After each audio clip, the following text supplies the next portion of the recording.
We saw that when you are being cross-examined by the council to the commission in Enugu, you said it was the North that waged war on Biafra. The North, in fact, the first division from the North descended on Biafra from Nsukka. Is that the first division of Northern Nigerian Army? Of course, it is not first division of Northern Nigerian Army, but it was commanded by the Northern troops, Northern officers and men. And that's your basis of saying it was the North that waged war on Biafra? I said actually it was Nigeria that waged war, not Biafra waging war on Nigeria. No, you said the North in your evidence. It must be lapsus linguae. Thank you very much. Now, you said it was in your book and in your evidence that the coup at 1966 January was long overdue. That was what I felt. That was my opinion. Do you still feel that a military coup is the best solution to political problems of countries such as Nigeria? Now, as you are there now on oath. The situation in 1966 cannot by any means be equated to the situation now in Nigeria. Now, do you agree? Now, what I'm saying is, maybe you don't understand my question. I do understand your question. In 1966, how I felt then might not necessarily be how I feel now. Okay. Do you still believe that military as an alternative to political government or to democratic government is the best solution? Right now that I am an old man, I feel otherwise. Okay. And you know that that first attempt you made was the beginning of the military incursion into democratic rule in Nigeria. Very right. It is not the handover or button changing that you keep having after that. Okay. Now the Ohanaeze petition and your evidence said there was to be a planned jihad on January 17th. It came from your evidence. I said it's in my book, which was published in 1981. Listen to my question, please. Yes, I said so. Now, immediately after talking about the jihad, they said the coupists. There's nothing called. Listen now, those who planned the coup is the same thing. The coup plotters. Yes, the coup plotters, it doesn't matter. The coup plotters were to install Chief Awolowo as the president. That's what they plan to do. Which of them? Those who planned the jihad or your own, those who planned... You talk about planning the jihad. Those of us concerned with the coup of January 66 did not plan any jihad. Yes. In fact, they carried the coup, they moved fast to preempt jihad. That's what I said. Listen, and it's so well recorded. No, it's no question of well recorded. You see, you planned a coup. Beautiful. The Ohanaeze petition alleged that that coup was to prevent a jihad on the 17th. Beautiful. The following sentence in their petition says, those coup plotters wanted to install Chief Awolowo as the president of Nigeria. Something is amiss somewhere. Is it your group that wanted to install Chief Awolowo or the jihadists? That's what I want you to clear to the commission. The book I tendered here is very specific on it. Awolowo was to come and be the head of government. That's your arrangement? Our own, yes. Thank you very much. Yes. Okay. Now, do you believe that Igbos are being marginalized? Of course Igbos are being marginalized. Okay. Let me tell you something. Wait, you have answered my question. Now, one of your witnesses said Igbos are everywhere in this country and doing everything. They are so friendly and they are involved in every trade and business in every nook and corner of this country. Is that how you appreciate? Answer the question. Is that how you appraise marginalization? Answer the question. Every individual. Let me tell you what is wrong with this country. Sorry, my lord. Every individual. My lord, I want you to answer my question. On his own. Every individual. So Igbos being everywhere shows that Igbos are the best Nigerians.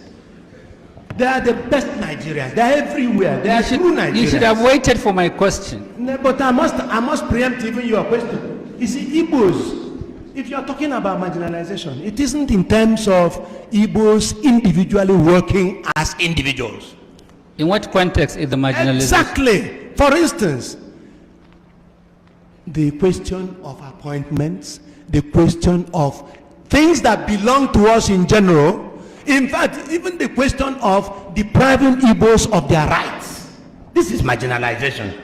Now, you said in the Ohanaeze petition that Igbos are only 1 out of 400 ethnic groups in this country. You agree? Could you please restrict yourself to the statements I made? You are supposed to answer my questions. If you don't know, say you don't know. Uche Chukwumereji has answered that kind of question. I am dealing with January coup, and that Ohanaeze has partitioned everything. My compartment is January coup 66. My friend, you are here as the witness of the commission, and it is my right to ask you questions, and you have an obligation to answer them. If you don't know how to answer, say you don't know. The truth is that you said that I falsified history. I want to know where in my statement, it is in your letter. I want to know where in my statement I falsified history. I said it is in the record of Ohanaeze, and you are their witness. And you agree with me that Ohanaeze are complaining of marginalization? Of course. Now, do you agree with what Ohanaeze said? I agree that Ohanaeze is right in saying that Igbos are marginalized. And they are also right in saying that there are over 400 ethnic groups in Nigeria. There are too many, even more than 400 if you like. And you also agree with what they said, that the Igbos constitute about 16% of the population of this country. I would have said actually 25%. Okay. Now, do you have any statistics to show that the Igbos in appointments do not have up to 25% in the federal service? Do you have any statistics? My if Lord, you don't have, say you don't have. Let me answer it. Don't rush me. How can you have statistics when we don't have true census figures in Nigeria? I'm not talking about. How can you? You are talking about statistics. Let us have census figures first. Because we don't have census figures, then we don't have statistics. Then you are imagining appointments in federal. A lot of people are dreaming dreams in this country. Some people put the population of this Nigeria at 120 million. Some said 100. Some said 100. When are we going to have our figures? True figures. Please answer my question. We're talking about appointments. You said you are being marginalized in appointments. Do you have any statistics to show that you do not have up to 25%? Ohanaeze can supply that, and I believe that Ohanaeze has supplied that. They have not supplied it. Well, you go to Ohanaeze to supply it. Okay. Let me go on what I know. Now, military regimes, just like the one you wanted to bring in, come on their own. And when they rule as military regimes. Sometimes, not all the time. Not all the time. If you like, I name your military regimes that use civilians to get on with rulership or governance. Just like civilians use you in 66.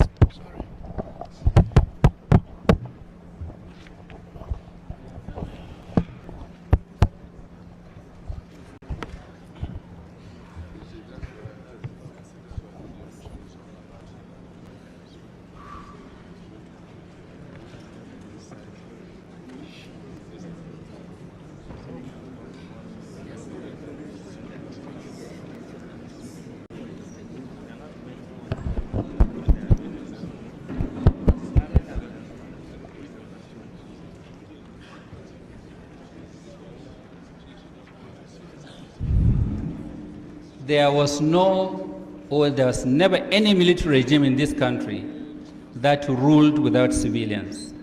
Fair enough. That ruled without civilians.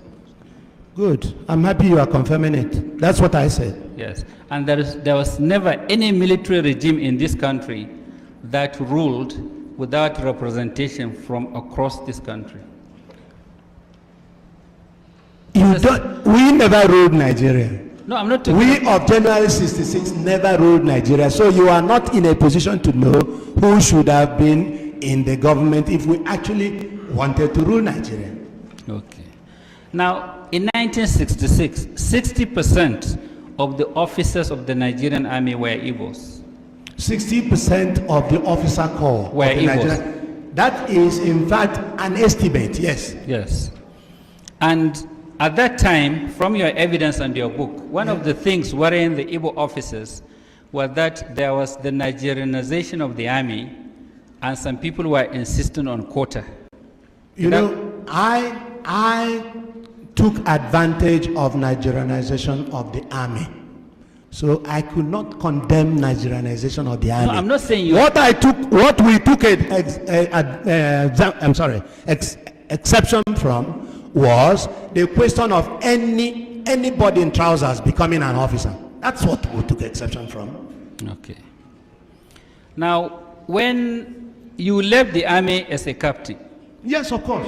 Yes. I didn't leave the army. I was bundled into prison. Okay, and then from there dismissed or retired?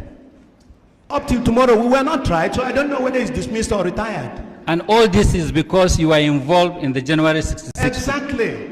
General Njuma. And as I told you, even Gawan did not try us. Yes. Rather, he gave one of us, our leader, he gave our leader a military burial and gave him full military honors whilst he detained us. And you could kill Ironsi for not trying us. And he left that gentleman for not trying us either. Now, at the time you planned the coup, or you were planning the coup, you knew that if the coup failed, your career in the army is finished. Fantastic, you are right. Then I knew. Yes. Then why were you complaining that some of your mates were major generals? You see, the trouble is that they didn't plan a coup. They were good Nigerians. That's why they became major generals. A lot of them became major generals because of coups. Successful and in fact, coups. they promoted themselves. You should have known that. Why are you laughing? You should have known that. They promoted themselves. That's why other countries laugh at us. Please go ahead. Yes, I'll go ahead, Mr. Bule. Mr. Bule, now in your book, you tried to state the reasons why you people gathered to organize the coup. You're right. Now, thinking back now, do you still regard those reasons as valid? Very. Listen, for a military take change of government. You understand the question? The reasons were as valid then as they are valid today. The killings in the West and the killings in TV area prompted, in fact, an action from us. And there were other reasons. Now, other reasons, they're all enumerated in the book I had tendered. Now, you use the rank colonel now because you are promoted in the Biafran army. Beautiful. And I prefer it. And Ojukwu also promoted himself. Fair enough. Fair enough. I don't know. When he comes, you'll ask him. Now, from certain publications we read, credited you were not in very good terms with Ojukwu. I am happy you said this. Yes. In other words, I have my own views on every issue. I am happy you said this. Yes. Because I fought the war on the Biafran side. I criticized Ojukwu for taking certain measures. And I'm happy you have my book there, The Fall of Biafra. I have my own views, just as I had my own views in Nigeria when I was an army officer, and my views tallied with some views by other people. Now, do you know that, like I said earlier, in every corner of this country there are Igbos living peacefully with other Nigerians? Living peacefully? Yes, with other Nigerians. Well, there are Igbos, correct, but living peacefully, I don't know. Because they are being murdered at every turn. They are being slaughtered at every turn. Anytime there was any riot, they are slaughtered. And you should have known that too. Are you speaking on facts or on what you read on the pages of newspapers? Well, all I can tell you is that there's even a case here. There are Igbos across northern Nigeria. And probably Akaloka is living happily, isn't he? Probably. Do you know what Akaluka did? You brought the issue. Do you know what Akaluka did? Do you know the facts? Whatever he did. Listen, do you know the facts? Whatever he did, he should have been subjected to the rule of law. Listen, do you know the facts? The rule of law should have applied. Do you know the facts about Akaluka? You said that I listened to the radio and I read the papers. Look, I read the papers. Oh, so all I know is that he is not alive today to even deny what he's been said to have done. Do you know that as a result of Akaluka, 20 House of people were killed? That is what you said. We have not been told this. Have you sent any delegation to Igbo land to explain the Akaluka issue? Have you sent any delegation to Igbo land? You are not supposed to ask me questions. You have to answer my questions. I'm sorry. I'm awfully sorry, my lord. Okay. All I can tell you is that you are begging the question with regard to Akaloka because he's not around. He's dead already.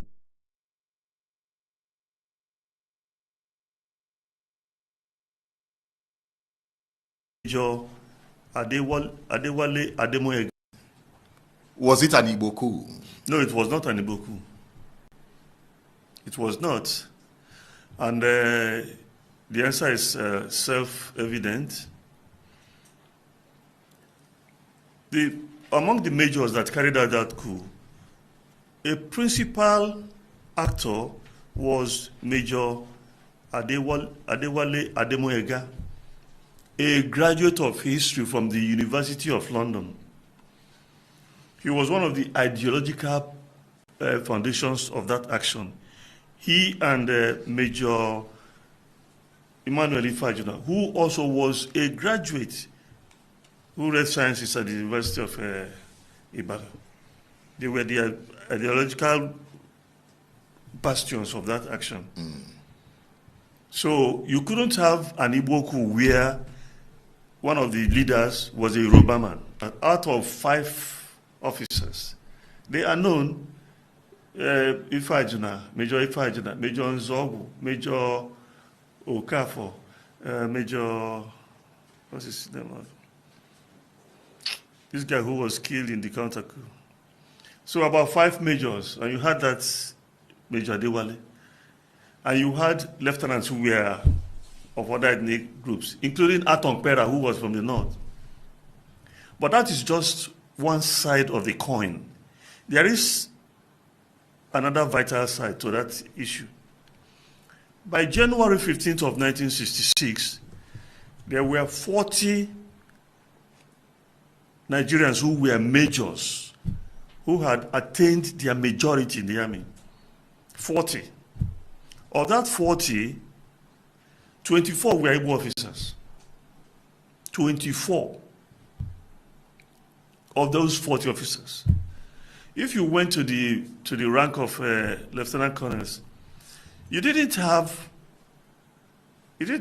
up to 5 northern officers who attained or superseded the position of lieutenant colonel as of that morning.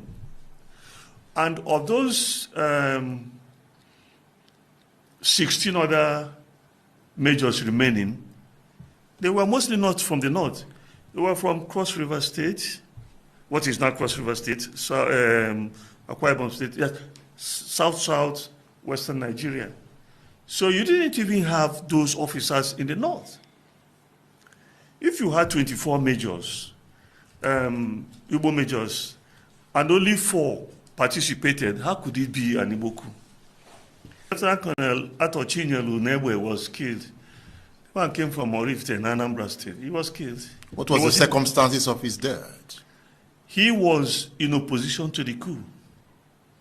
It wasn't because he kept the keys to the armory, because he was quartermaster general. Yeah.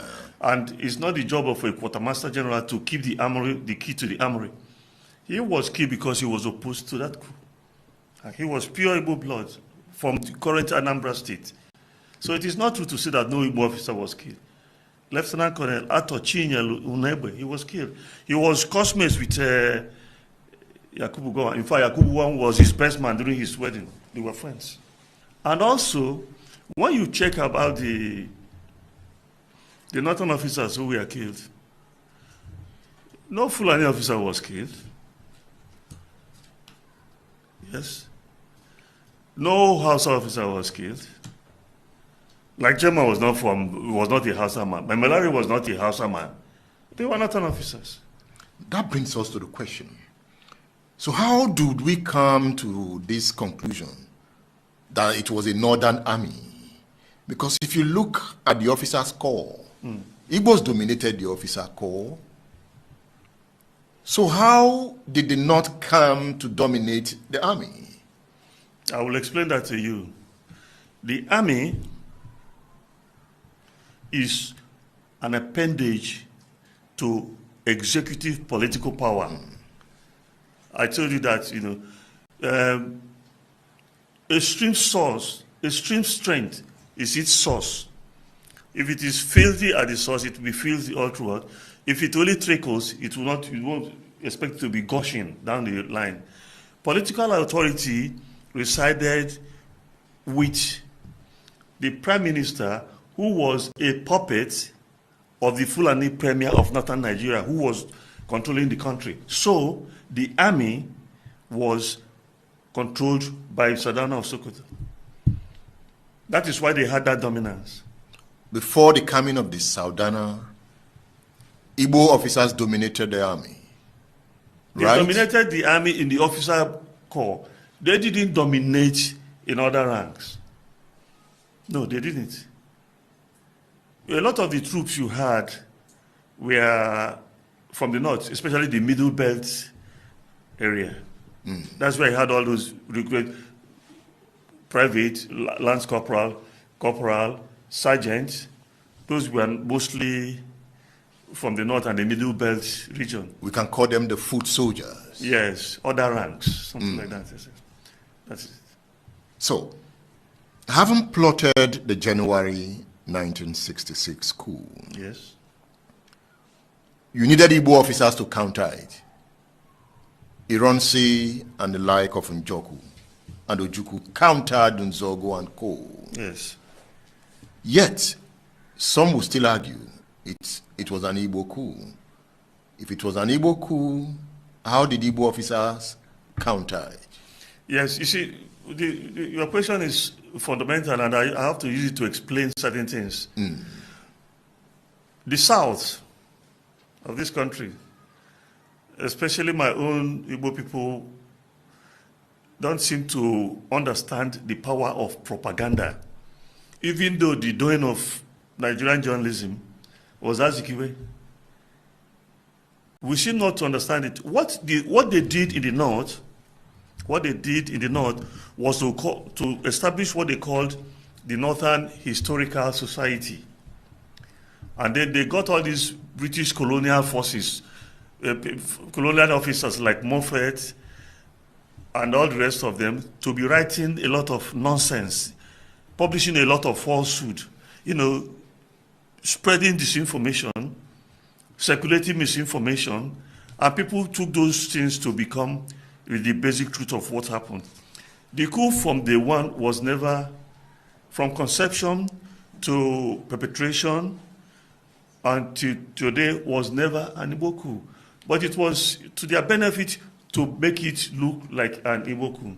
How could you have an Igbo coup and its main intention was to institute Chief Obafemi Awolowo as the Prime Minister of Yoruba man? Is that the truth? Yes. Chief Awolowo confirmed it in his book, My March Through Prison. It is there. It is there. They made, Zogu was interviewed, he confirmed it. It's in the book written by Adewale, Why We Struck. It's in the book written by Major Bullier. It's all there. Do you understand? Okay, apart from, in this book, I devoted a chapter to General Yakubu Gowon that I entitled Agui Ironsi's Army Chief of Staff. General Gowon is nearing 90 years. I think he should make peace with his God. I think he should make peace with his conscience. Why? Because he has been living a lie. How? What they did was to say that he was the one who crushed the coup. Yakubu Gowon arrived the country on the eve of the coup. He had no command. Yeah? You can't move troops without a command. The person who Ironsi gave the command to go and crush the coup was a Cameroonian, Captain Hans Anago. The man is still alive now. He's a traditional ruler in Cameroon because when these people, the southern Cameroon area, they went back to Nigeria, back to Cameroon. So he entered the Cameroonian army. He ended up as a general. He is still there. I got him. I interviewed him. It's in the book. And the man said, Gowon knows, and heaven knows that I led the troops. He volunteered to join us. But they kept, if you read this book, I keep forgetting these people because they are liars, these white men. Nobody told lies more than white people. I've lived with them, I've schooled with them, I know them. They lied intrinsically. So they formulated this fabrication that it was Yakubu Gowon who crossed the coup. Crossed it where? It was Ironsi who went from his house in Ikoyi to Ikeja, that cantonment, and roused Colonel Hilary Njoku from sleep. And they mustered the troops. And he delegated them to go and cross the coup. That was what happened.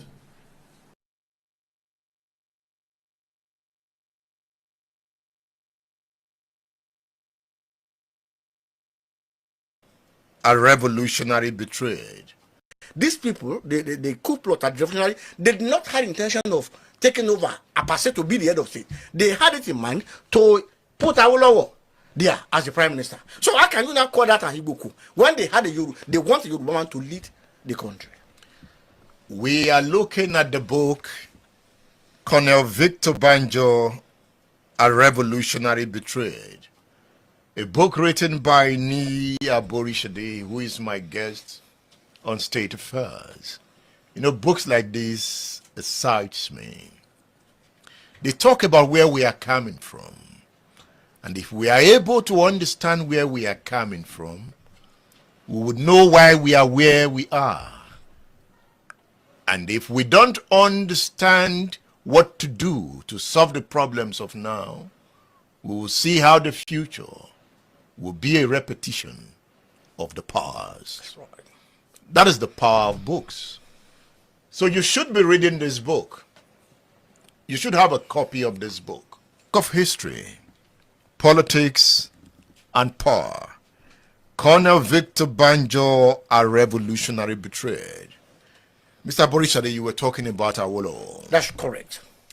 So let me read what the author wrote on page 71.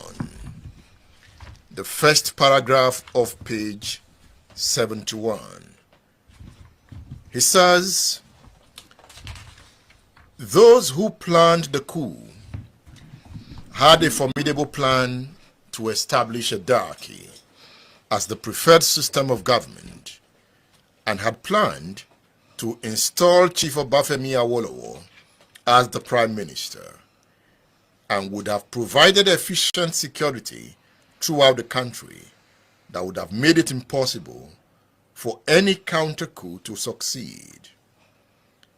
Nia Borishade says if Awolowo had been installed, it would have been difficult for the North to attack the whole South because the Yoruba would have joined forces with the Igbo to repel any attack from the North. Even Gowon and Danjuma would not have tried it. Yes. How are you so sure that all this would have happened? Because the revolutionary will be in power. They will be the one to install Awolowo and they will protect his government. When genuine revolutionaries are in power, they know what to. They had a plan. Unlike Ironsi, who find himself in power without any concrete plan. Well, how are you sure they wanted to hand over to Awolowo? Yes, Ademoyega said it. Bengule said it. Awolowo himself confirmed it in his book that initially they wanted to hand over to him. That was the plan. Yes, Awolowo confirmed. In fact, they wanted to set someone, Captain Hude, to effect this the release of Awolowo in Calabar then. They would have released him and fly him to Lagos on the day of the coup. Of course, the captain did not turn up. I remember my dad told me that when on that night, when the coup happened, the thugs of Fanika came. They were living around the same area. They said the people of Action Group, they have taken over the government. So they alluded it to Awolowo initially because it was unprecedented coup in Nigeria.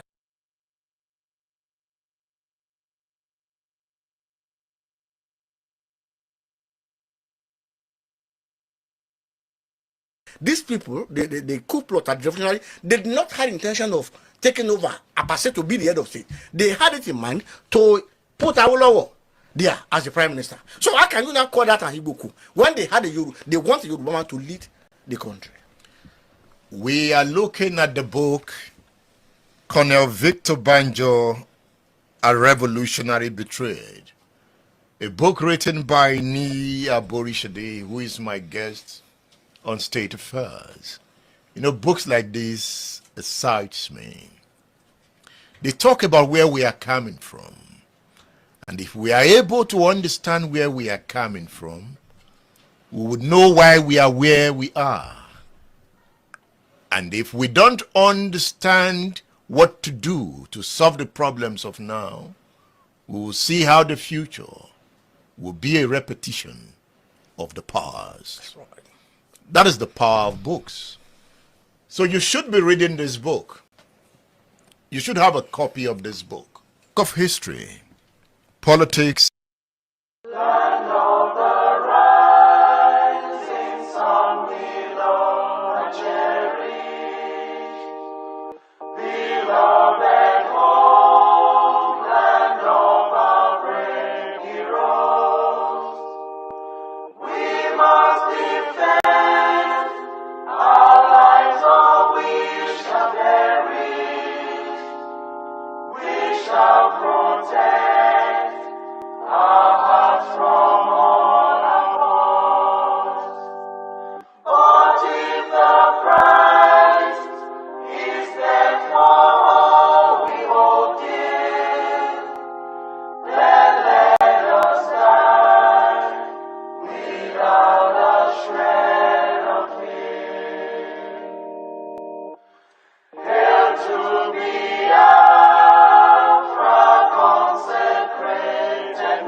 God bless Biafra.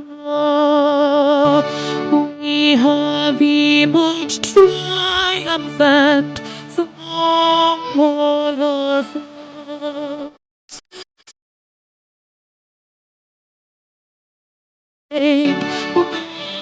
most victorious.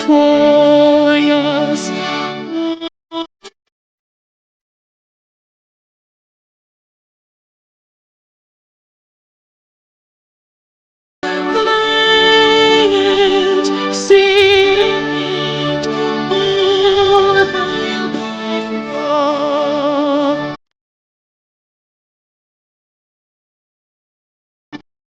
Oh, hail Biafra! We shall always remember all that perished in the struggle for our freedom. All hail our heroes, our precious men who day and night say and always all hail Biafra.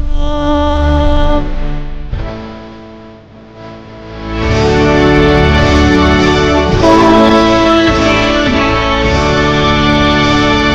Biafra. Star shines everywhere. We brave humanity. God guide and protect us all.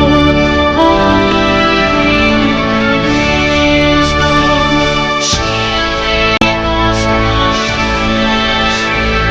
unleashed by our enlightenment. Biafra, shining.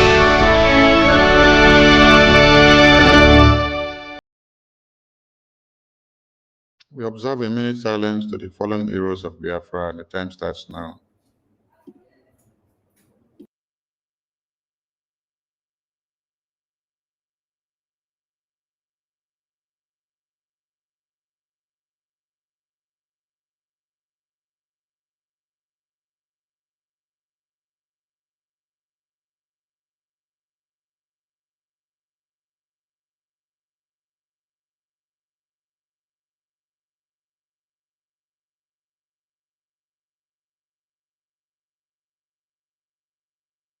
We mourn our heroes past, we celebrate them, and those living, fighting on to see that the United States of Biafra is fully liberated and recognized, and Biafrans get their sovereignty. Welcome, everyone. And before we continue, we welcome the acting Prime Minister to this very impromptu occasion. Biafrans did not expect him, but the God of Biafra gave him a message to Biafran people. Honorable APM, over to you. Welcome. Thank you, Honorable of Information. Thank you, you and the entire media team. Greetings from here, fellow Biafrans. We remember our leaders that have paid the ultimate price for us, our heroes, our leader, Mazi Ojukwu, Odumegwu Ojukwu, our leader, Philip Effiong, our leader, Mazi Nnamdi Kanu, who was rendition from the terrorist Kenya country to terrorist zoo Nigeria. We remember our Prime Minister, who is currently on so-called questioning that the Finnish authority call him for so-called questioning about our quest about the freedom of Biafra. Greetings to all members of Biafra Republic government in exile, honorable ministers, admin rep, and also continental rep. First and foremost is we'll be issuing a memo about the Biafra Republic Government Liaison Office in Finland. As of this day, that office is closed. So we want to keep the word on notice, and fellow Biafra, whoever that is operating in the former liaison office in Finland, which currently is saboteur called Uchiobi, is the liaison officer there. That office is closed. That office don't represent our interest. That office in Lahti, Finland is no longer working for the Biafran people. If you have anything to do with that particular liaison office, please kindly desist from it. Biafran people, I, Mazioge Chukwunkere, the acting Prime Minister, acting on behalf of our leader, Mazi Simon Ewa. Today, I'm going to give the Biafran people a special task. Because this fight that we have embarked on, we are not looking anyone face. We come as brutal to do whatever we can to get our freedom. Freedom is not given. Freedom is taken. You have to be tough. You have to be strong. If not, this global community, this global world will kick you like a football or like a soccer. They will kick you around, bully you around. And if you keep complaining for help, they will mock at you, laugh at you, spit at you. You can't be weak to be strong. You have to be strong to be strong. You can't be weak to defend yourself. You can't be weak to fight your enemy, both within and outside. Fellow Biafrans, I want to take you to a journey that you need to ask some saboteurs among us. And this journey probably going to take you a few minutes, few seconds. And after this special press briefing, start to ask questions. We have been in this memory lane before. China Sanworu and Chike Doziem, when our leader was kidnapped from Kenya, we see how quiet, how much they are for days. Why? They know what happened. I'm taking you to a journey that we need to start to ask questions. We have one that's supposed to be one of us, that's supposed to be one of our own, in the name, not knowing she is a saboteur.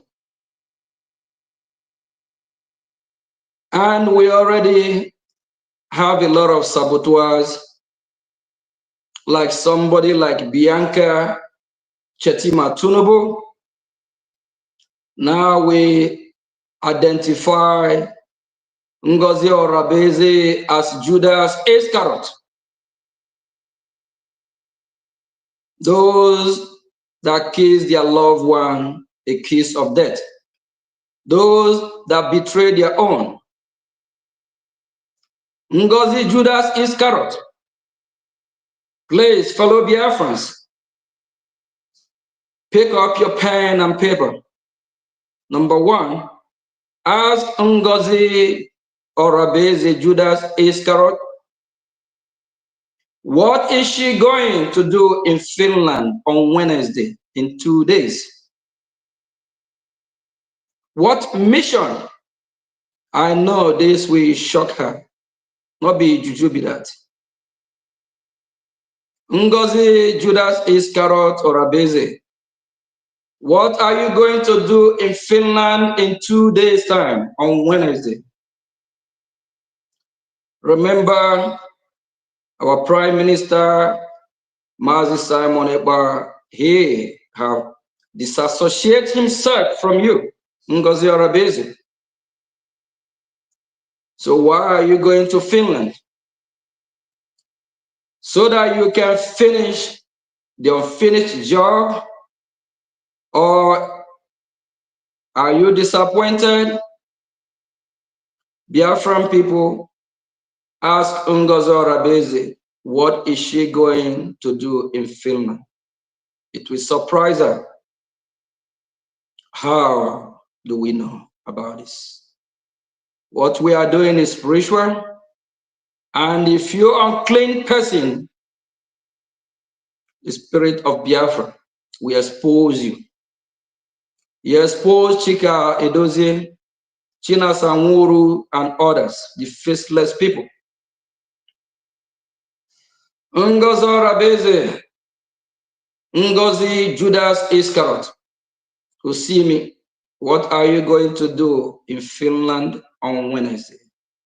You need to explain to the Biafran people, and remember, the Prime Minister of Biafra, which I'm acting on his behalf, have disassociated himself from you.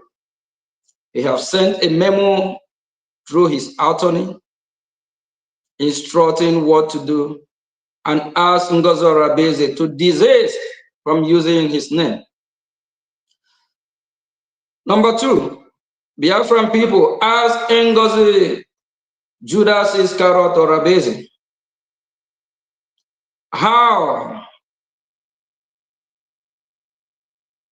is she able to be using our Prime Minister, talking about personal email? Our Prime Minister is in the hand of the Finnish authority for the so-called questioning. He don't have access to internet. Why Ngozi is using his email address? This sabotage is the worst of all. She doing everything to criminate our Prime Minister, but that will never work. Biafran people start asking Ngozi Judas Iscariot, how did she gain access? Who authorized her? The Prime Minister have instructed Ngozi to desist from using his name, from using his stamp of office, from using any letter heading from the office of the Prime Minister. She don't want our Prime Minister out, just like our leader, Mazi Nnamdi Kanu. Just the same way when our leader, Mazi Nnamdi Kanu, was at the court of our enemy, the terrorist country of Nigeria, 2 weeks ago, Ngozi Ohanaeze refused to even tweet about our leader, Mazi Nnamdi Kanu. She refused to even let the world know anything about what's going on with our leader, Mazi Nnamdi Kanu. This is the same leader that she despised, the same leader that she even said that the Nigerian government are going to release him so he can come to Finland, he can disrupt our referendum, our redeclaration. And the redeclaration of Biafra have been our leader, Mazi Nnamdi Kanu's dream. How will he now come and disrupt? It's not making sense, right, fellow Biafrans? For all your gullible ones, for how long will you live in denial? How long Will you be full? Ask your Madam Ngozi Judas Iscariot, what is she going to do in Finland on Wednesday? We are watching.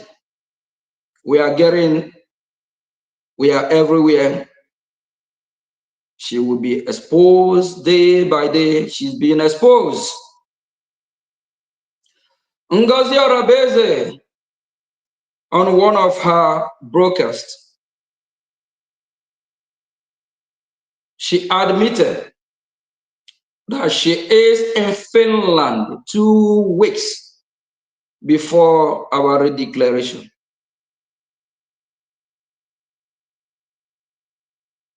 And our Prime Minister was called for questioning about 10 days before our declaration. Ngozi Ohanaeze is in Finland when our Prime Minister is called for questioning. That is her word. The video is out there. She says she is in Finland 2 weeks before our declaration of Biafra. Why Ngozi Ohanaeze is in Finland before our Prime Minister is called for so-called questioning? Why is it that our Prime Minister did not know that Ngozi Judas Iscariot is in Finland? So Ngozi witnessed everything as it unfolded.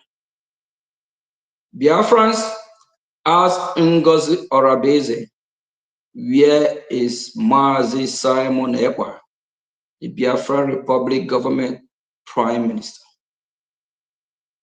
Ngozi Ohanaeze, you need to tell the Biafran people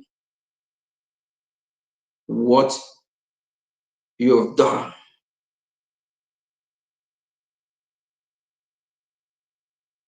Biafran people, day by day, is getting clearer.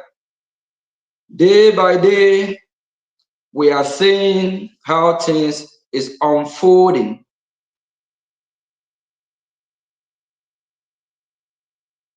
This Sabo person don't mean well for us.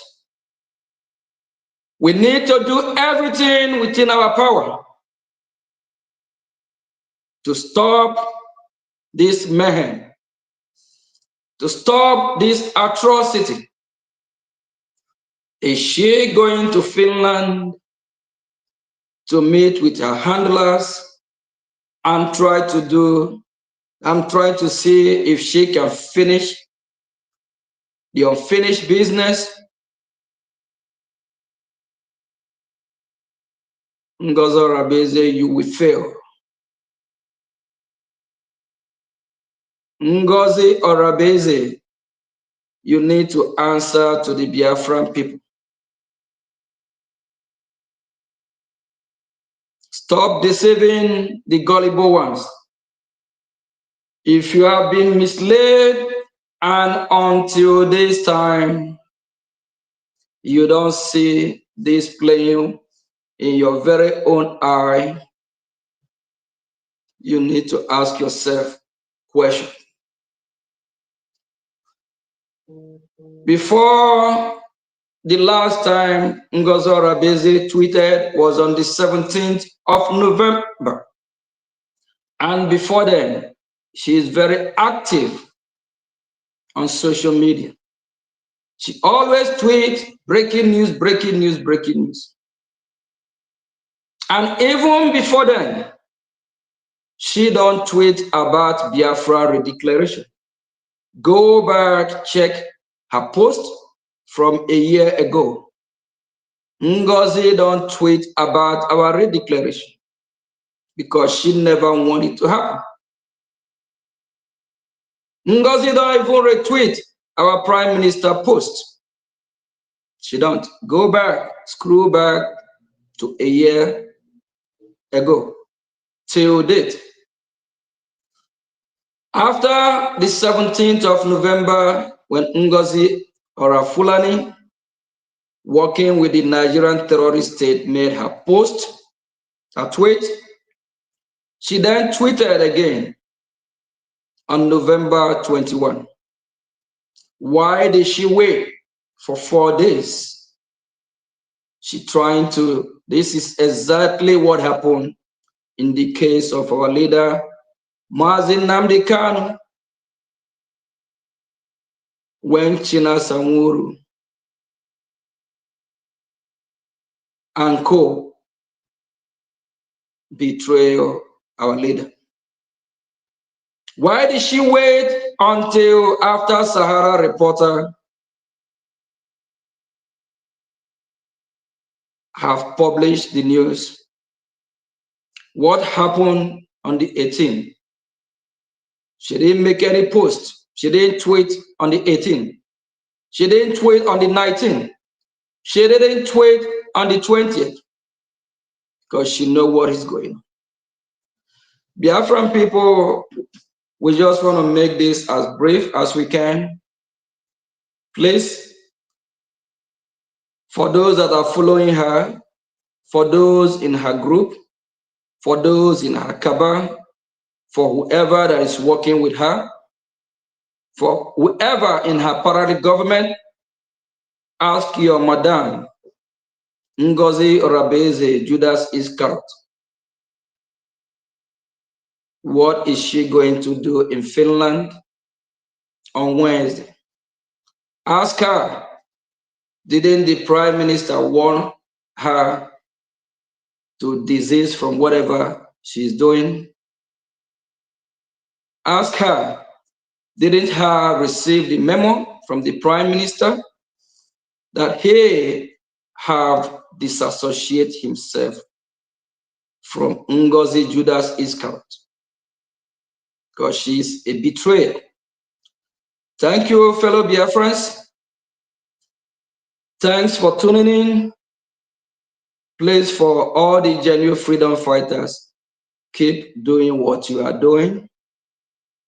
We will stop any evil, any sabot, both within and outside, that want to stop this beautiful country called Biafra, that want to stop our freedom. We will not let that happen. Please do whatever you can within your reach to save your dear loving country, Biafra. Biafra is our home. Biafra is our dream. Biafra is who we are. And we believe the freedom of Biafra will bring joy to the entire humanity, because Biafran people have a lot to offer. Ask Ngozi, what is she going to do in Finland on Wednesday? Ask her, during the 2 weeks before our redeclaration, what is she doing? Ask her, why didn't our Prime Minister know she is in Finland? Ask her, after our redeclaration, why did she stay back for over a week before coming back? Ngozi Ohanaeze Judas Iscariot, you have failed. You and your handlers. Greetings from here until we see again and we have some engagement in few hours and days in Washington, D.C. Biafran people, on Wednesday, will be with our lobby, Elias, from the Moran Global Strategies. We will be on our Hello platform of the Biafran media, anchored by Honorable Minister Sonny Akparawa. Please kindly stay tuned on Wednesday, 9 p.m. Biafran time, so we can go through some of our achievements and what we're still going to achieve in few weeks, few months time. So you can hear from the mouth of the man who been helping the Biafran people to achieve their dream, Mr. Elias. I call him my good friend. Thank you all. Greeting, fellow Biafrans. It's good afternoon from here. Ndewo. Ndewo. Thank you, APM.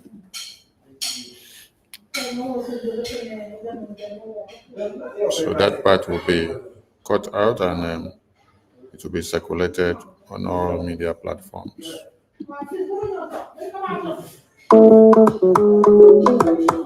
Life is a process, no matter how you go about it. Masi Okechukwu Nkere, Omalicha Oke, the Biafra Republic Government Exam Finance Minister, is humbly campaigning for global Biafran financial support for the purpose of Finland Convention, Biafran Defense Forces, and redeclaration-related activities. I appreciate all Biafrans who have been supporting our liberation movement. I also urge everyone to massively support more than ever, especially in these critical times. Oh, my fellow lovely great Biafrans, let's come together and support our Prime Minister, Simon Ekpa, who is currently working tirelessly to hand over our freedom to us this year, 2024.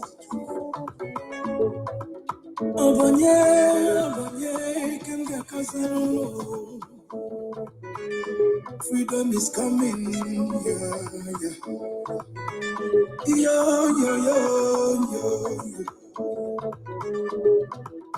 Masi Okechukwu Nkere, salute every Biafran especially.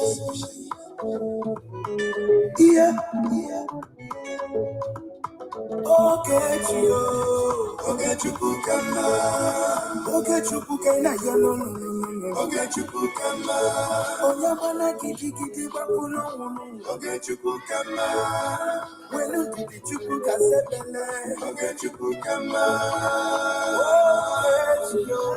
Okechukwu Kama, Okechukwu Nkere Nekelunu, Okechukwu Kama, Okechukwu Kaina Yano, Okechukwu Kama, Okechukwu Kaina Yona Nyasi, Okechukwu Kama. There is no magic to progress and success in life. Life gives back what you give to it. It takes a man who believes in himself to create wealth. So keep working hard and never lose hope in what you believe in.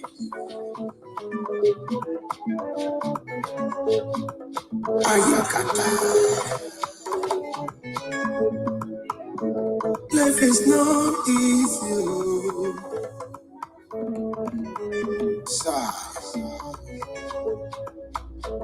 Make it take and judge.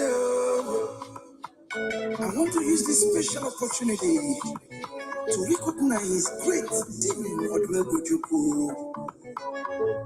I can't also forget General Philip Effiong, Okama Daloso, Kanchitabanumen underground, Umoma Kubigwe, Anina Fuakolo, Airborne. The facto government in homeland, a special recognition to every Biafran who have been supporting from day one. May you know him continue to flourish in your different endeavors. He says, Mazinandekano, Oamadike, one of Biafra, the Prime Minister, Obatobie, Okechukwu Nkere, Simukelekio, Okama, Okechukwu Kama, Okechukwu Kaina Yano, Okechukwu Kama, Oyabana Kiti Bakuno, Okechukwu Kama, Wenu Chukwu Kasebele, Okechukwu Kama,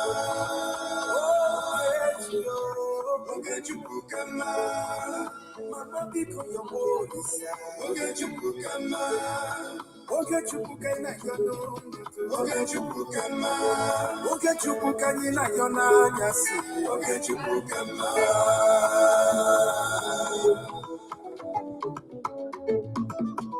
Ayole, ayiga kono na garole mu.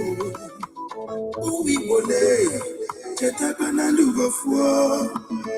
1 plus 1 is 2, 2 plus 2 is 4. You know.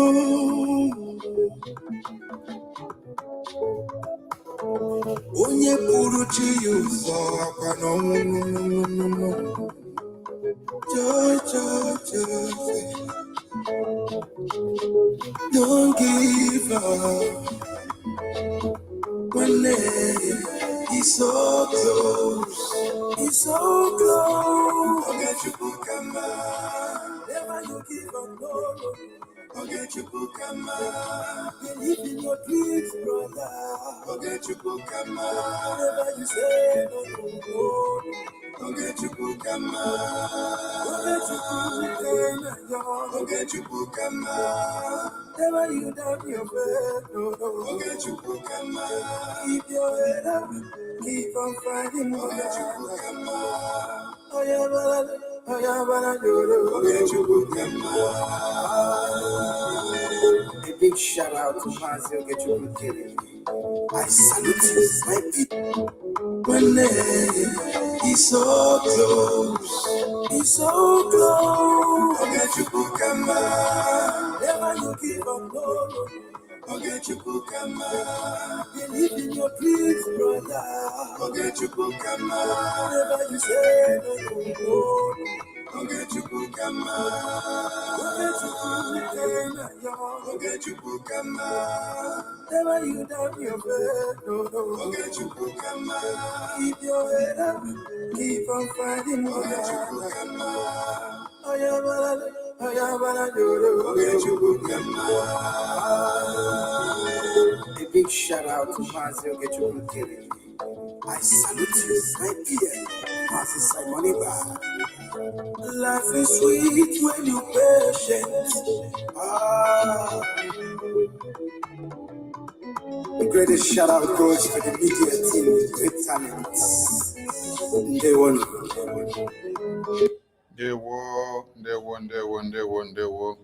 Yes, we are welcome back. Our APM had important and emergency message to deliver, and so we didn't expect him, but the God of Biafra brought him to come and deliver a message. And that message has been delivered. And there are some points you need to note from those messages. Ngozi Orabu Fulani was in Finland. According to her, she admitted it in a video interview 2 weeks to the convention in Finland.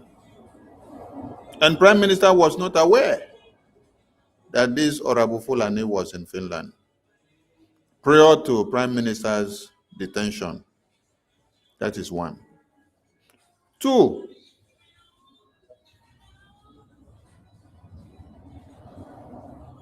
why is she using and how does she have access to Prime Minister's email as we speak now? That she's using it to message whoever she's messaging, trying to create propaganda and slander and blackmail from all ends, so that Prime Minister will not come out as fast as possible. 3, what are you going to do in Finland on Wednesday?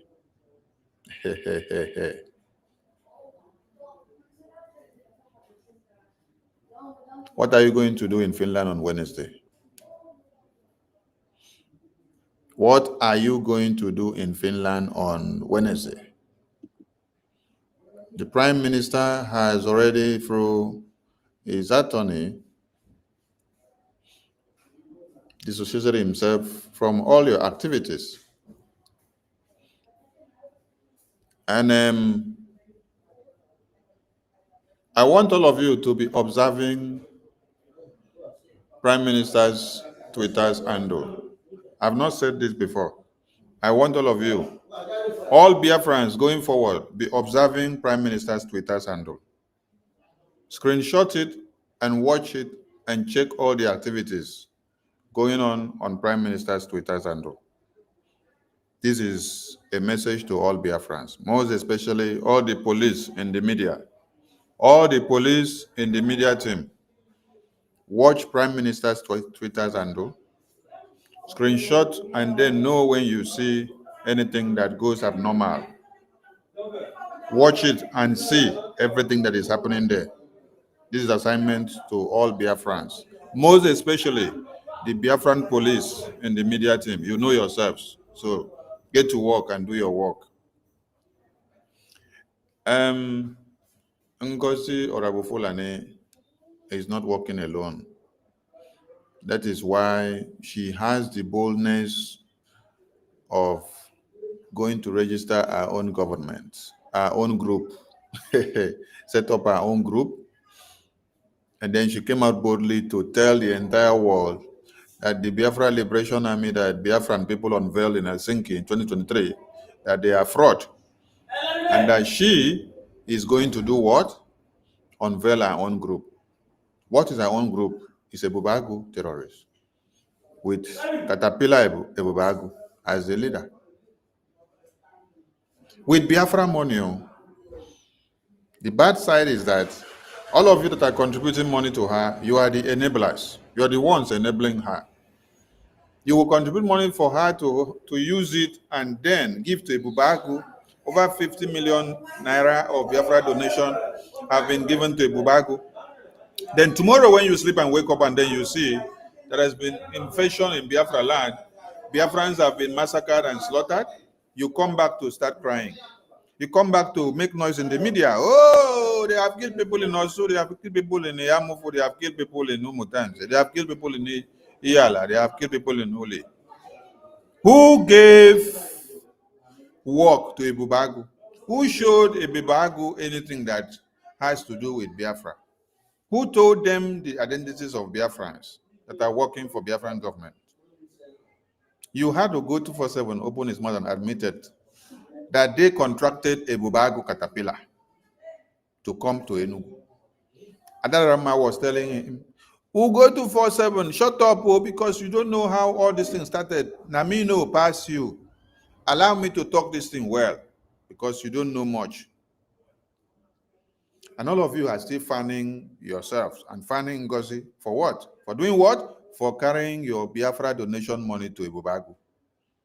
Yesterday and a day before, you all gathered again and you were giving her more money. Then I look at some of you, I say, could it be that foolishness is something that runs in the veins of some of you?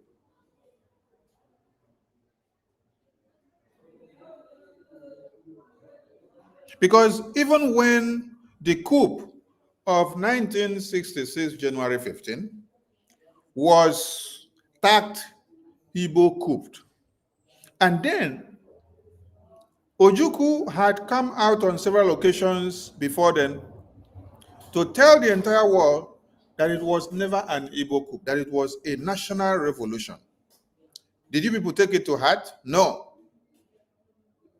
Even you, a fellow Biafran like me, is the one that called Ojukwu a saboteur. What did Ojukwu even do? Ojukwu even took part to stop the coup, to halt the coup, so that there will be peace in Nigeria. What else could we do to sacrifice and to satisfy people in this one Nigeria? If the Ojukwu had wanted the coup to be a Biafran coup, why will Ojukwu and Ironsi and others then be the people that still came to halt the coup? And then at the end of the day, you saw that Ironsi went ahead to do what? To even remove his right-hand marker like Philip Effiong. And then brought the Fulani terrorist brothers to be his right-hand marker in his military cabinet. And then he went ahead to hunt down every other person that knew anything about the coup. And then in turn, Ojukwu had to do what? To identify the common problem. Because the common problem was the eternal enmity of the Biafran people. Seeing the Biafran people as the endangered species.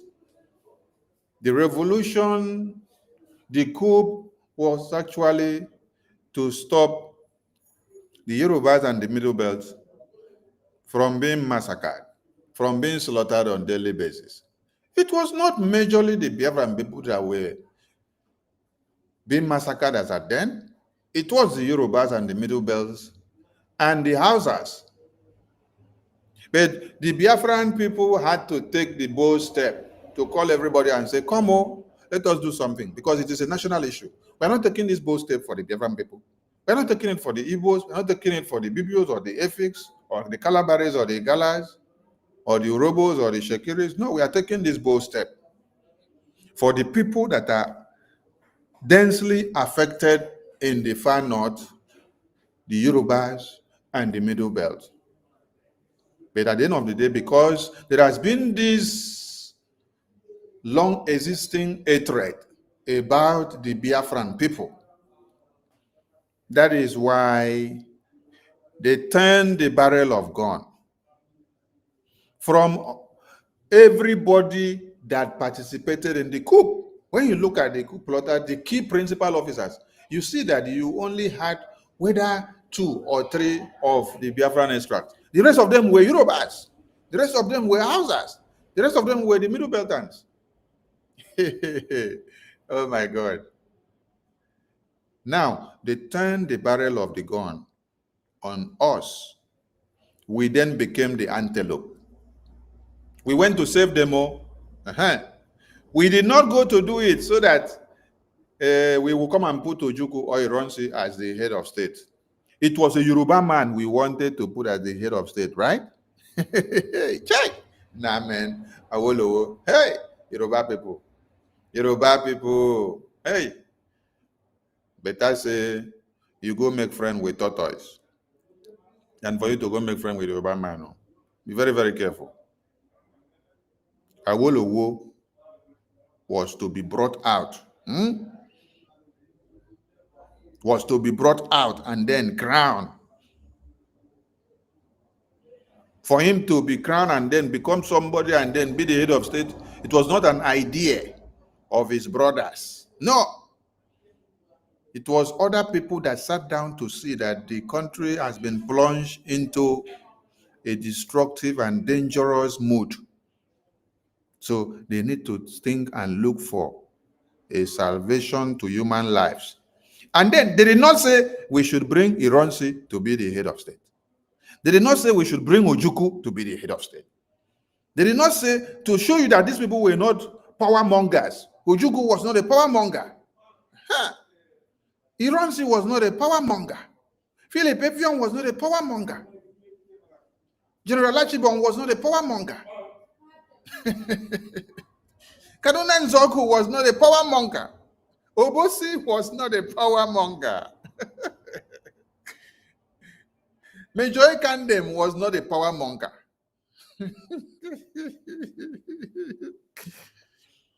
All these Biafran extracts. Frank Okpiko was not a power monger. But they put the life of the indigenous persons that were densely the Yorubas, the Hausas, the Middle Beltans that were slaughtered on daily basis as a matter of interest. That is why I tag this program IBB, a Decedent of Biafra Massacre. Plus the Ohanaeze Ndigbo, the criminals that have emanated from everything that has to do with criminality. No, anything that Nigeria breeds will come with criminality. Ohanaeze Ndigbo now, as they call themselves, Ohanaeze Ndigbo, they now decided to build on that very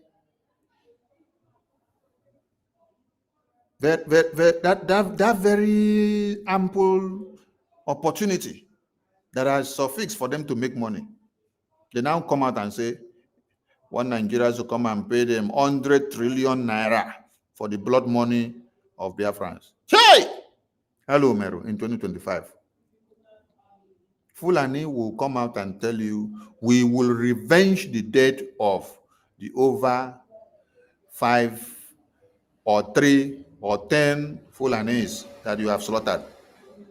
But our own people that they say they are supposed to be elders, did you hear what they said? They came out to ask for 100 trillion naira so that they can share on the head of the Biafrans that were slaughtered. So that their own is just the money. I watch Pete Doche. Pete Doche was advocating for Nigerian governors to come and sponsor him for him to make film about the Igbo landing. That he has written the script and written many other things. He has many songs, he has this and that. The end game is for him to raise money. Yes. So that he can merchandise everything. So that he can make money from the whole show. It's not about saying, let us go and meet the people that caused this evil for reparation. So, no! We're not talking about going to meet the people that committed this evil. No. For reparations. No. You're not meeting those people to tell them, can you undo the evil? Because this evil that you did is what has given way to Britain. It is what has given way to America. It is what has given way to Europe. It is what has given way to Asia. It is what has given way to every other African countries to clamp down on the freedom of the Biafran people. We just declared the restoration of independence, United States of Biafra. What every sound mind should be pondering or pointing at should have been the tremendous effort that Prime Minister Simon Ekpa has done so far and how we can capitalize on it and skyrocket ourselves to the next stage.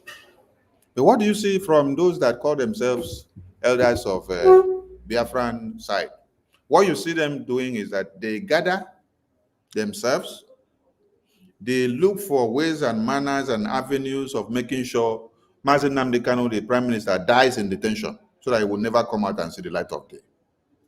The next thing they do is they align with the terrorists from the far north, bring more Fulani terrorists into Biafra land, recruit more of our own youth in Biafra land, mix them together in the name of Ebobago and vigilantes, then send them into the field to go scouting.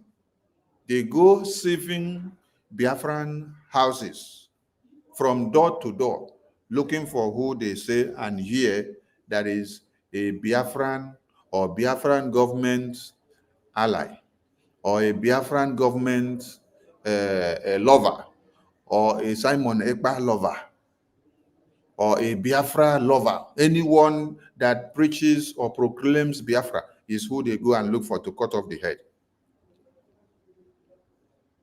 Gumi sat all the way from the north and came out and said, go and recruit your fellow brothers and sisters, mix them up with the terrorists that we will be sending from the far north, then send them into the communities. Let them go and kill. They went. They did exactly as Gumi instructed. They went about, started killing young Biafran men and women that went to the stream.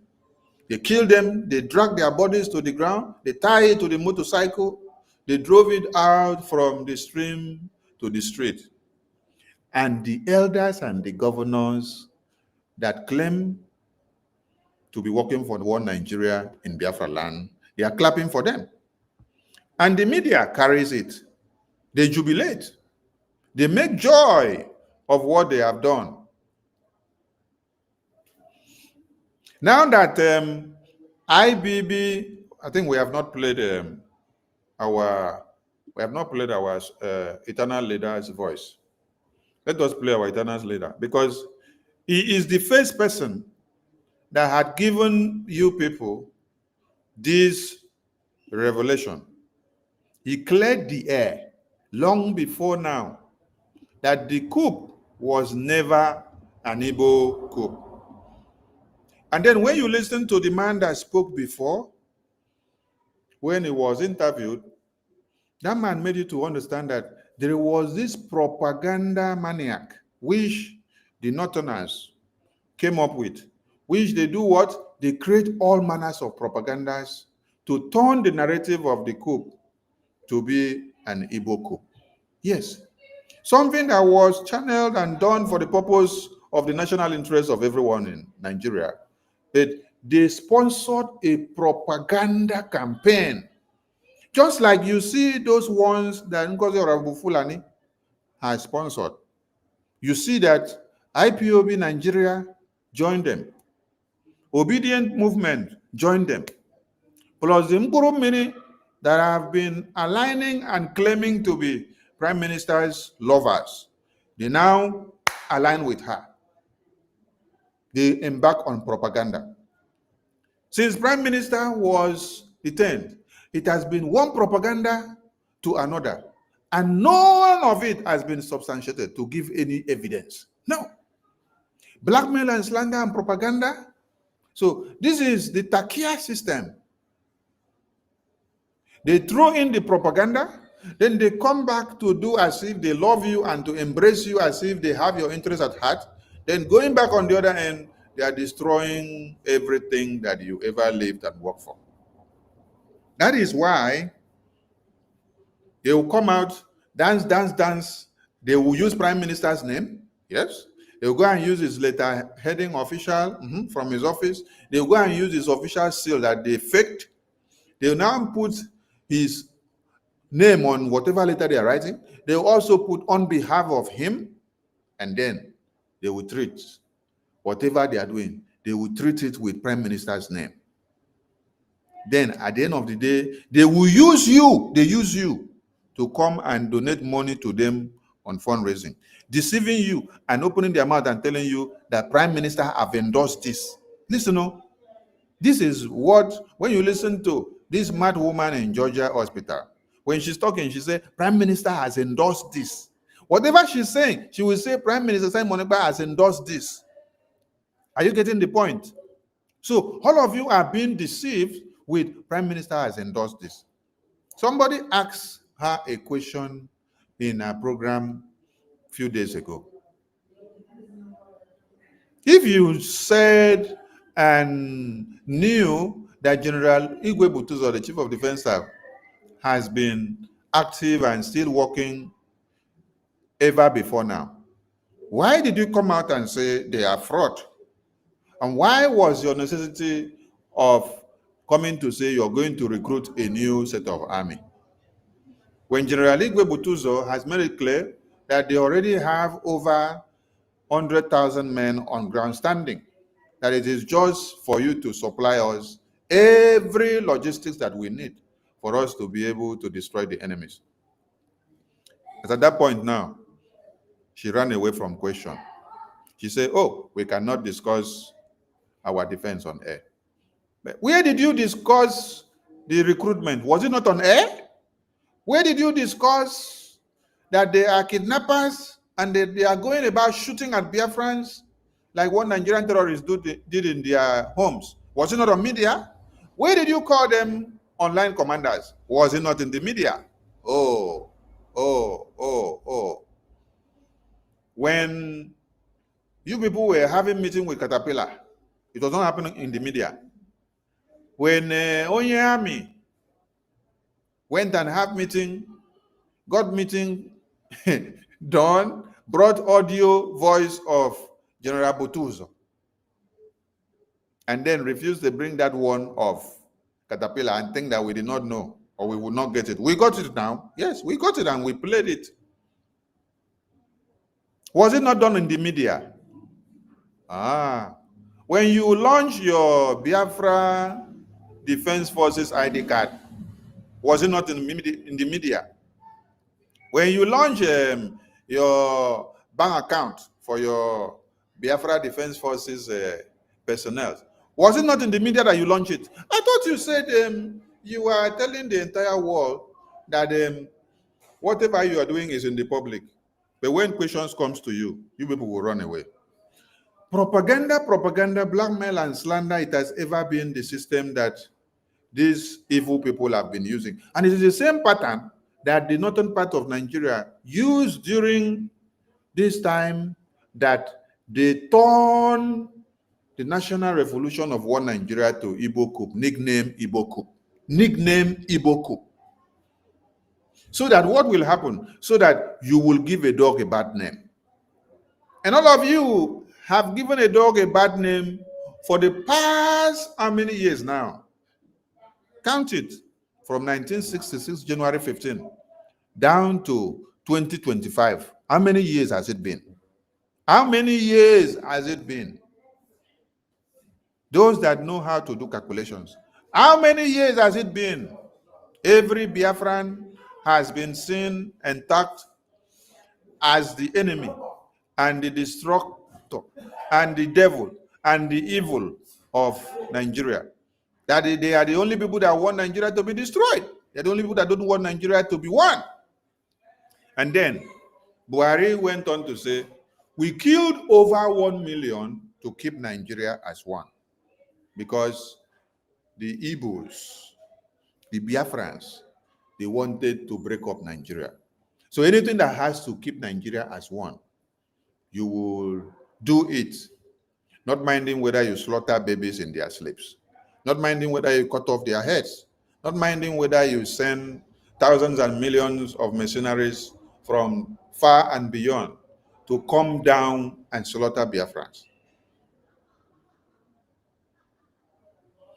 In schools, all of you have been taught for the past years that it was Ojukwu, it was Kaduna Nzoku, it was Philip Effiong, it was Frank Okpiko, it was General Oroka Major Kandem, it was Achuzie, it was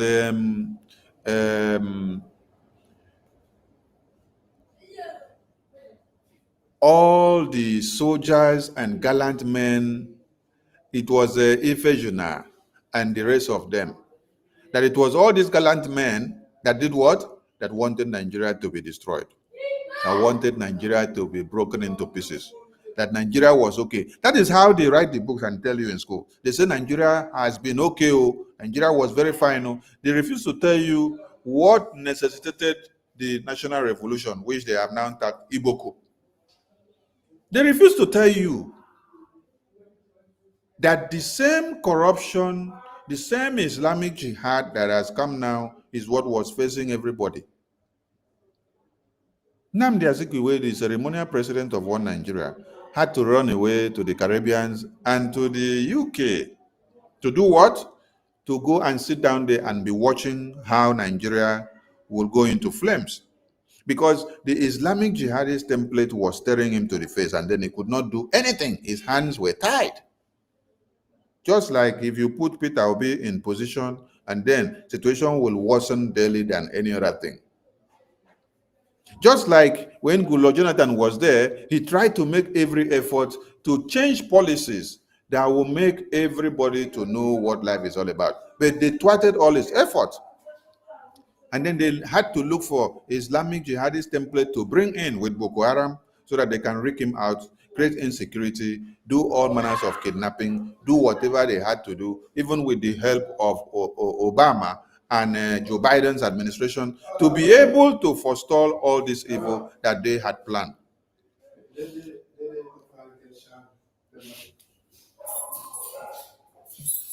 So, you have been the one that they have called the enemy all these years. But those that did not understand, they went on. You know, I am perplexed with the influx of publications and videos that have engulfed the media, most especially on Twitter, for the past 3 days. And I am even seeing the Afonjas doing the publications of the video more than us. Yes, they are the ones now bombarding the media, showing us the videos of the ones that they refused to bring out before. Why? Because IBB has spoken now. IBB has spoken now. So what happened to Ojuku's message when he spoke before? Oh, Ojugu was nobody, right? Oh, his message was not useful. Oh, Mazi Nnamdi Kanu that spoke, his own was not. Hi, my God. See the hatred in us? Can you see the hatred? Can you see the hatred about the Biafran people? Now they see what is different from what our eternal leader has preached and told the entire world before now about the coup?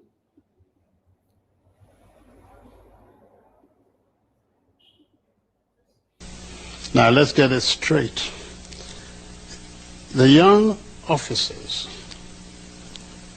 had within Igbos, Yorubas, and Hausas. The way the Nigerian army was structured, you could not escape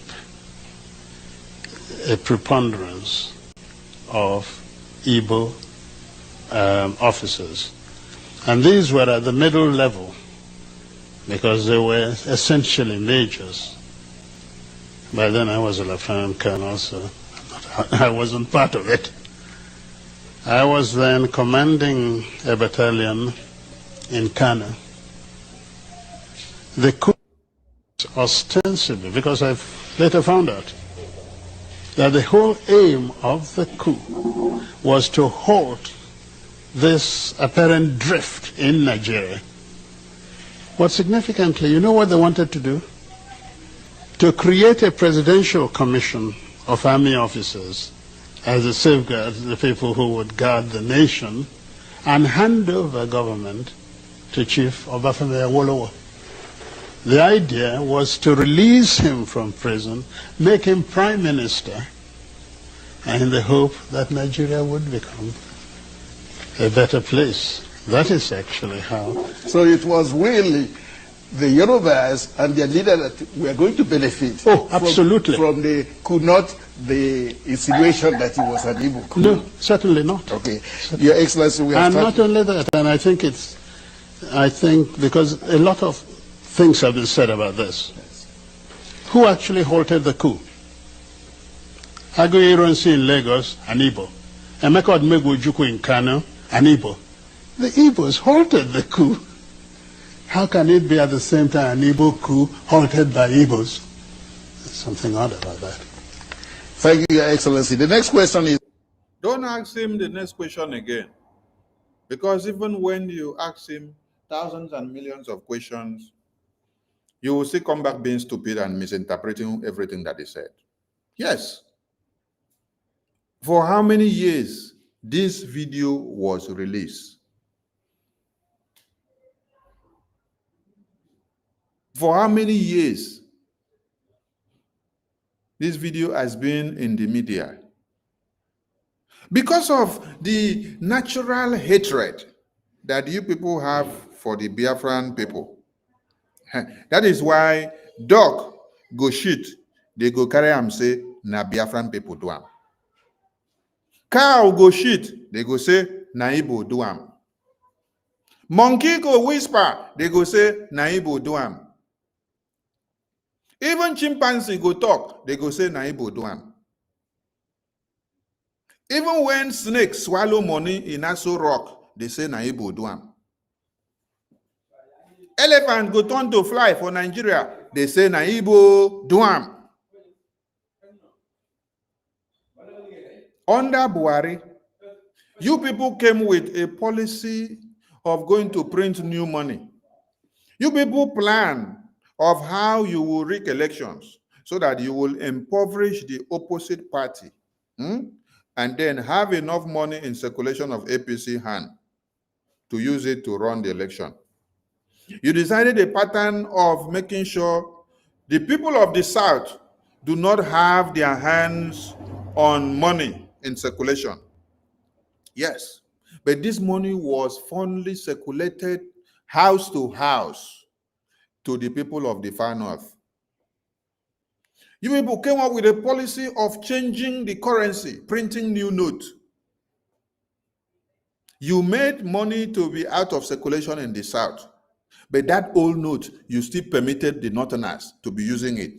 You people went to market and guaranteed them that they voted you people into power to secure and to put their interests first, the Northerners first. But what happened to the Biafran side? Oh, it was an Igbo problem, right? Igbo, una shit for Aso Rock, Igbos con the bear the bronze. Una shit for Kaduna, Igbos the bear the bronze. Una shit for Kavanchan, Igbos the bear the bronze. Everything that has to do with Biafra, they now become the endangered species. Everybody go wash hand, finish for toilet. They carry the hand, come rub on Igbo man body. They carry the hand, come. Where are those Biafran people? Rub it on their head. Rub, rub, rub, rub, rub, rub, rub, rub.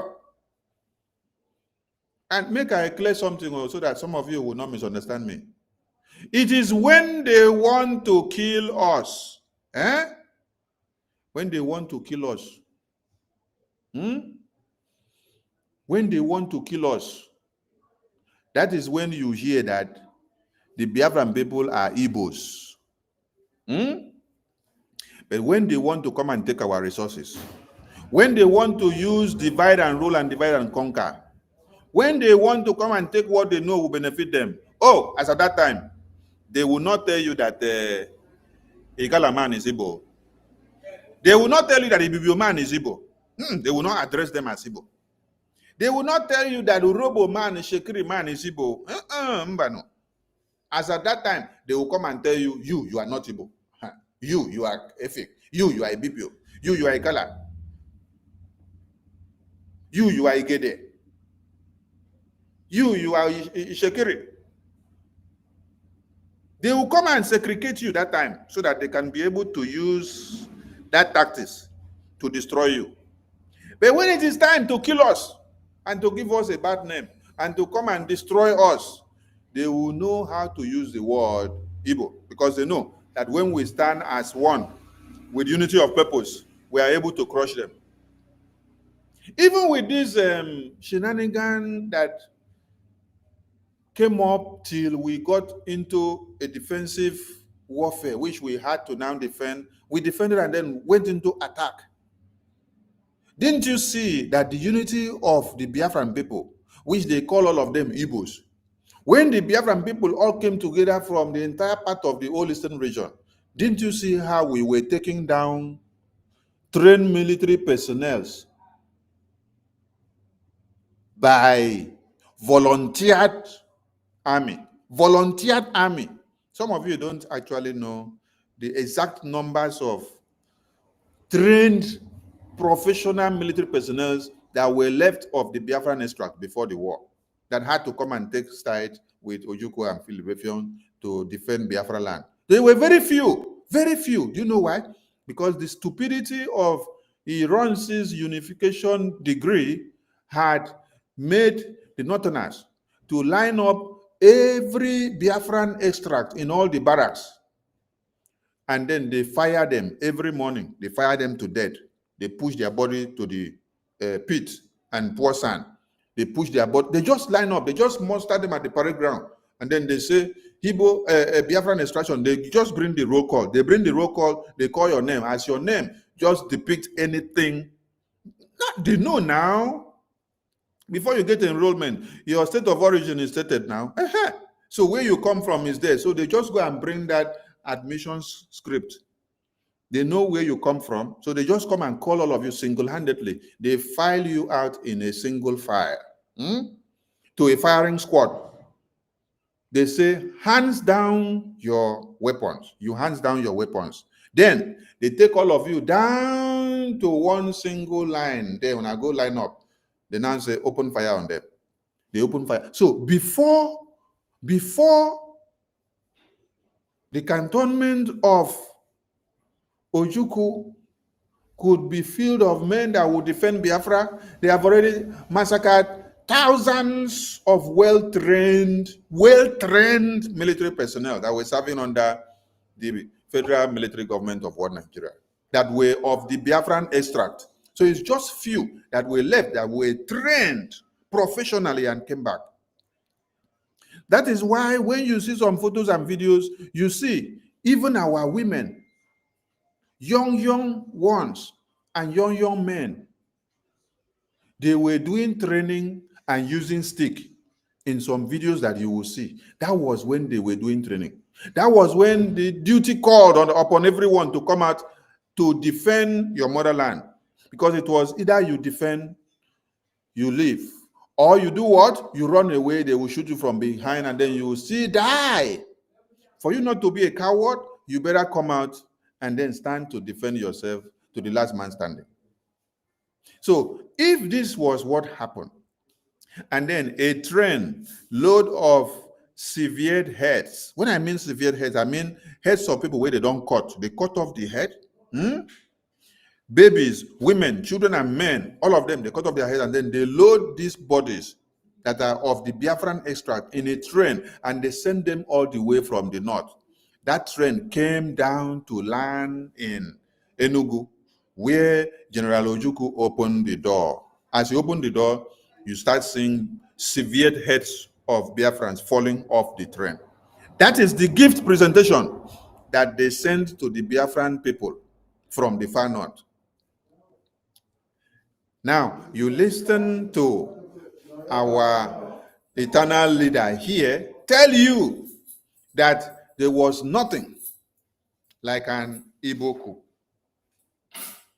That everything we did was a national revolution for the entire people, most especially to save the Yorubas. Most especially to save the Yorubas, the Hausas, and the Middle Beltans, who were the densely affected of the corruption, the Islamic Jihad, and every evil that was happening. So even when they went to Aburi to sign a peace accord, so when our general came back and then gave people the message, that one did not enter your head, Abi, when I not take him, because the propaganda machine that the Northerners had already unleashed to go down in history, that they should turn the narrative that it is what? That it is Igbo coup. That is the only thing that you people were mandated to carry out. The same way that you see the propaganda machines that Honorable Fulani Ngozi has given to the group of monkeys that she has gathered. You can imagine somebody coming out to come and tell you that Sonny Anajare and Okenkere, Prime Minister, approved. How much did they even say? Is it 19 million naira? And then we used the money that the money was supposed to use to unveil Biafra police and the uniform. Then we shared the money amongst ourselves. And then we only came and unveiled 4 or 3 uniforms, which was used as the colored guard in the convention. Can you imagine that kind of propaganda? And many of you have believed it. And then they went on again to tell you that there were $60,000 in Biafra account, and that we refused to release the money for convention. And all of you believe this nonsense. But you refuse to believe when we tell you that 5 days to convention, all the money, all of you making payment, you were making payment to New Mandate account, which is the account that was meant for purchasing and everything that has to do with convention. Because Prime Minister never and will never endorse you to mix up anything liberation with anything purchases that has to do with individual issues. He set up something different and say, okay, convention issues and logistics should go to New Mandate so that we can account for it without mixing up with anything.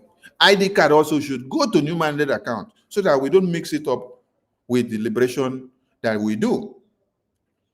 And then you now see money in liberation account. You say we should come and bring the money in liberation account to come and give you, while you refuse to release the money that Biafrans have paid for the convention that are all seated inside the convention account. Then the people that you have given this propaganda narrative, they have not asked you the question, was this money that you're saying they should go and bring, was it meant for convention or it was for liberation? It was in liberation account. So why are you now saying we should go and bring that one to come and give you, when the money that is for that it was meant for the convention was actually channeled down to the convention account. Oh, you see, there was a premeditated plan. The plan was that if we now go and empty the money that is in the liberation account to come and use it to surcharge the convention bills, we should have refused to release the money. Then the liberation department will remain on zero while we are on convention. Now remember that during the convention and after the convention, this woman has refused their cabals to come out and do fundraising. So that means that during the convention, the liberation department will do what? Will be lacking every logistics. So if the terrorist comes, they will not have any reinforcement. Terrorists will come and kill all of them. Then you will be shouting in convention that you're doing convention while your defense in the homeland have been taken over because there is no logistics. There's no money in the account to fund them. You wanted us to go and bring out the money in the liberation account that was there so that we will now sit on empty ground. When we have to run into emergency logistics in the homeland defense, we will not have anything. Of which this was happening from on the 24th of November. The Biafra defense were in serious battle because the zoo prepared and came because they knew we were declaring an historic something historic that the entire world will speak of it for years. 517 delegates signing document of declaration that has surpassed every other nations and countries of the numbers of delegates that declared their independence. Biafran delegates that declared the independence, restoration of Biafra have surpassed the numbers of every other countries and nations in history. So tell me how the Zoo terrorists would have taken it likely to go back to sleep. No! They will prepare themselves and reinforce and then come out. Wait for us so that they'll bring us down. Then you people wanted us to bring the liberation money in the liberation account, come and give you, so that when the terrorists will now come, they will slaughter all the defense and the homeland. Tomorrow you will come out and say, oh, the defense are not doing anything. Just like you came out after convention and say, you don't see anything that the defense have been doing. When you send on your army to go and do meeting, because you went before, you went before, and the chief of defense staff turned you down. You now send on your army was communicating and say, we don't see what you people have been doing with the money we have been sending. Chai! I put my hand on my head. I say, eh? Men and women that have sacrificed their lives since 2020. Some of them have been since 2012 with Onyendu. Till they now got into ESN. Before they were just volunteers. Later they got into ESN. Later ESN now catapulted into the Biafra Liberation Army. And today they are fighting, defending you. While you are comfortably in America and UK and Europe, stretching your leg and making your money. You come out to condemn them. Many of them in the homeland have lost their mothers, lost their fathers, lost their wives and children, and they have no family. The only family they have is the barrel of gun that they used to defend Biafra. And they sacrifice their lives and put their lives on the line because of all of you. Then you come out to the media to stop, to be talking nonsense, calling them all manners of names. You prayed for Prime Minister to be in detention so that you now come and raise your shoulder and start proclaiming, oh, Wazirike was there. Wazirike time passed. Nnamdi Kanu was there. Nnamdi Kanu time passed. Simon Ekpa was there. Simon Ekpa time passed. It is now your time.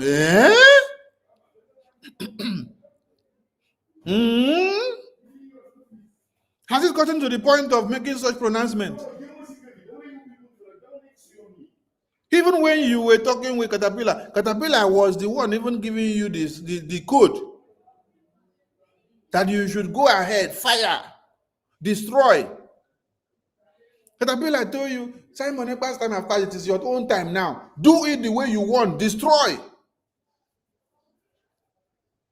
Let us play the message of Caterpillar to them, because maybe they have forgotten. This is how Caterpillar collected the money from them. when he used sweet mouth, Caterpillar used sweet mouth to collect the over 50 million from them, giving them encouragement and telling them that they should destroy, that it is no more time of Simon, but it is their own time. They should go ahead and do what they want to do. And they were cajoled, they were carried away, and so they carry over 50 million naira, give Caterpillar. Biafra money that should have gone to the liberation for us to defend, no, they now carry the money to give a bubago. Hey, you instead of you to see Prime Minister alive, you rather go and align with the enemies of Prime Minister to kill him. Instead of you to see BRGIE survive, instead of you to see General Butuzo and his men survive, you rather go and align with the enemies of General Butuzo and the enemies of BRGIE, the enemies of Biafra, the enemies of Prime Minister. Align with them and give them money to come and kill Prime Minister. Imagine you now working with the zoo governors. Zoo governors created a bubago. You are now aligning with the bubagos, working with them. The bubagos are now advising you, hey, you're going to listen to Caterpillar voice. This is how it all started. Because there is nothing different from what happened with this pattern that the Northerners use as propaganda pattern to disseminate this information, which made the entire one Nigeria to rather believe what the Northerners says, the Fulani terrorists, instead of what Gowon, who even happened to be one of them, opened his mouth to say on the very first day. What you people saw is what has been going round. Gowon wanted to see that every Biafran is slaughtered. Why? Because Biafran stood up to do what? To defend the massacre of every indigenous person. Chai! A national coup, a national revolution. They decide to turn it on one set of people because of the hatred.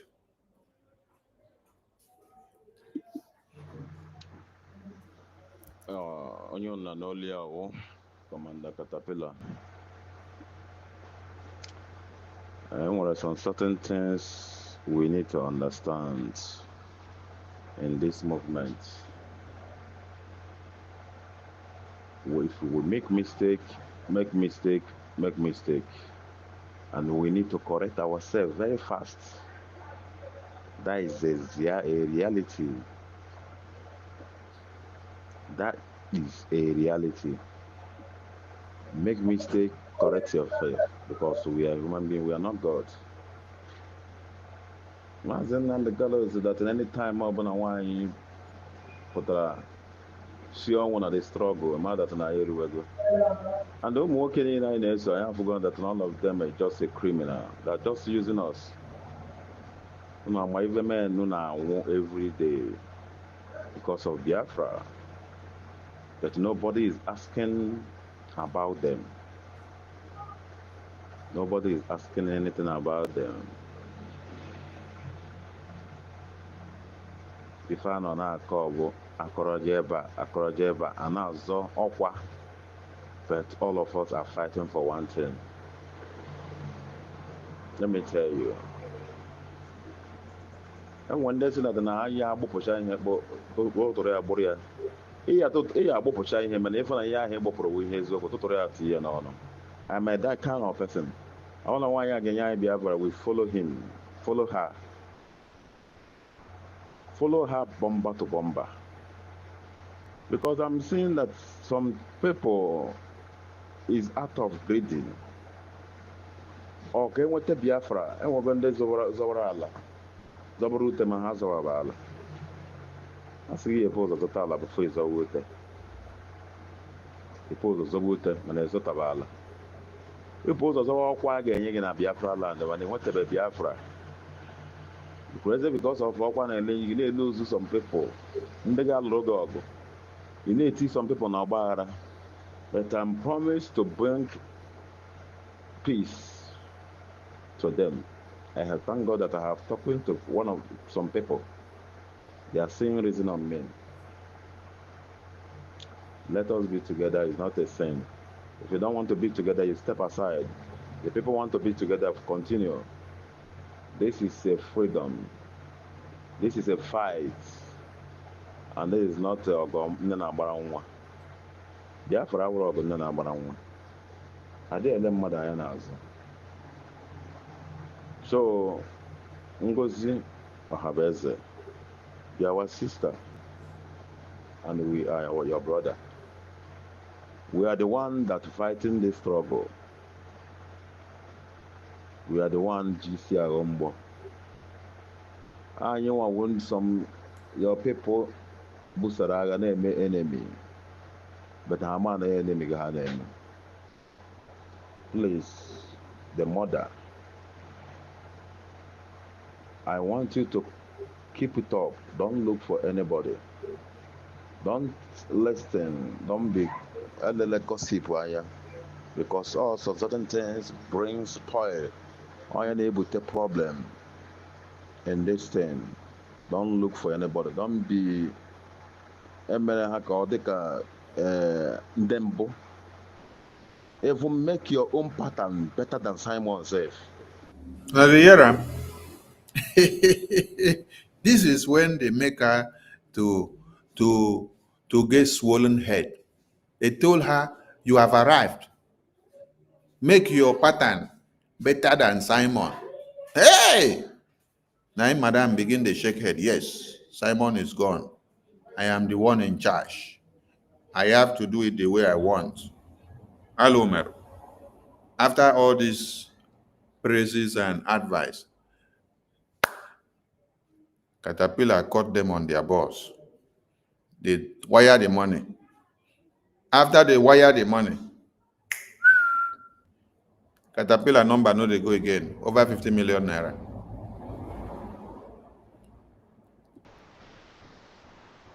Be the great. Be the hero. Onye ọbụla na-ekwu Biafra I support, because I cannot be a place which you will say let's keep him quiet. That's why I love Fulanis. If they want to do something, they do it. Before yapata. This is time. Let us do that in yapata. Please, did somebody get this translation well, or am I the one that got it wrong? That Caterpillar said all the males leading us, Ojuku, Uwazirike, MNA, and Simon Ekpa, they are criminals. Was that the correct interpretation? Ife, are you there? Minister Success, are you there? I'm here. David Nana. Minister Success, are you there? David Nana, are you there? Kodatizan, are you there? Mazdake, was that the correct translation? Hey, I see. Here, Minister. Everybody are giving thumbs up. There is problem. So, did you people hear that? Caterpillar said that all the males that have led us, Ojuku, Owazirike, Mazi Nnamdi Kanu, Simon Ekpa, that they are criminals. And now it is Ezenwai.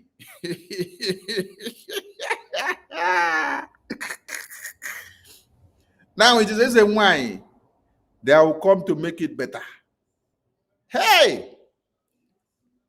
You see, has Caterpillar used his sweet mouth, take entaram, turn the brain. Now she say, hey, Caterpillar is good. Caterpillar, tell them this is how much I need. They wire 50 million plus Biafra money. Then they use another 80 million to go and do propaganda matching. How much is that? 130 million naira. Money that Biafrans need to use to bring the zoo terrorists down. Money that Biafrans need to use and bring Obinze barracks down. Money that Biafrans need to bring the terrorist camp down. Some of you are gathered somewhere donating money. given to Honorable Fulani to dig your graves. Tomorrow you come back crying. Did you hear it very well? I'm going to see that I turn this. I will look for where this. Okay, I think what I will do is I will allow it to play because I don't know where I can extract this audio, where I kept it, but it is fixed in the studio, so I cannot remove it like this. Maybe I will allow it to play all through later. Then we can now cut it out, so that we will fine tune it very well.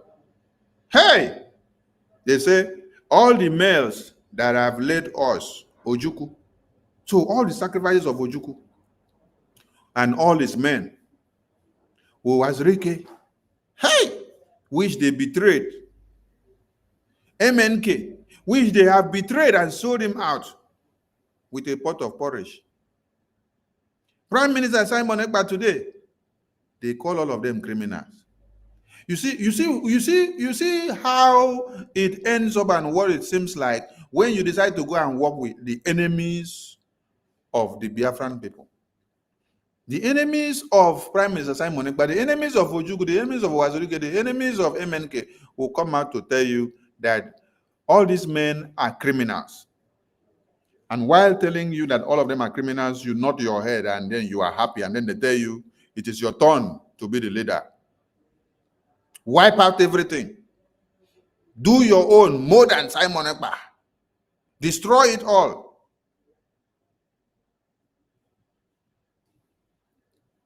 Then when they release the money, give him. My guy run. Why my guy no collect over 50 million naira run? No be just to use tongue. Fine-tune talk give you. He give you talk finish. You fall mugu. Do you know Caterpillar go reach his house now? Do you know him to his village? Do you know any of his family members? Oh, but you caught him on phone, right? You wanted to come and disgrace Tony. You wanted to come and disgrace Simon Ekpa. You wanted to come and disgrace Okechukwu Nkere. You wanted to come and disgrace Mazi Nnamdi Kanu. You wanted to come and disgrace our eternal leader or our former president of Biafra, Philip Effiong. Now we should understand why this woman said that Sonny and Okenkere and Ajare that we connive with Nigerian government to release Nnamdi Kanu to come and destroy the convention. Now all of you can connect the dots now and hear it. If Caterpillar is telling her that all the male that have stood the ways of Biafra, that they are all criminals, she took it to heart. You can now see why she could boldly come out to tell the entire world that the presence of Mazi Nnamdi Kanu in the convention was to come and destroy convention and will come and destroy convention. A man that has sacrificed his entire life, sacrificed his marriage, sacrificed his throne, sacrificed his riches and glory, sacrificed his comfort, his treasure, everything that he has in this life for all of you to be and know what Biafra is today. Which of the things happening now that IBB is talking and all their funjas are taken to the media that was not said before? Which of them? It never come. Which of them didn't you hear before?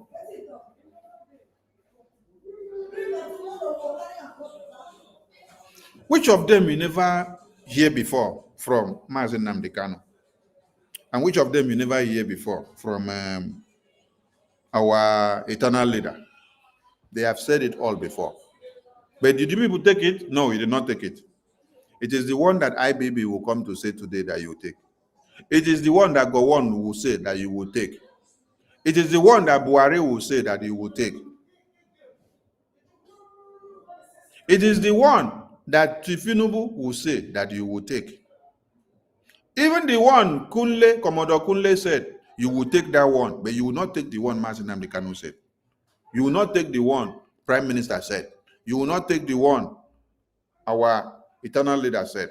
You will not take the one our former president of Biafra said, when he told you that if you don't treat the Biafran people well, that their children will rise up again as remnants to hunt you down and you cannot kill Biafra. You will not take it now. It is only the one that Yoruba man will come and talk that you will take. The one that Hausa man and Fulani will talk that you take. The same people that will put your head on a spike so that they celebrate. When that man was interviewed in that court hearing, didn't you hear him make reference to Akaluka? That they slaughtered Akaluka.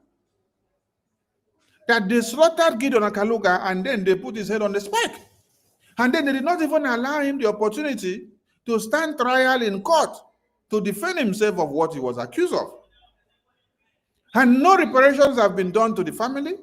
The family just hear and know that their son has been slaughtered by the federal government of Nigeria. And they find out. Finish, just like that. And then a chief judge was standing to defend it in the name of scrutinizing the person that was speaking.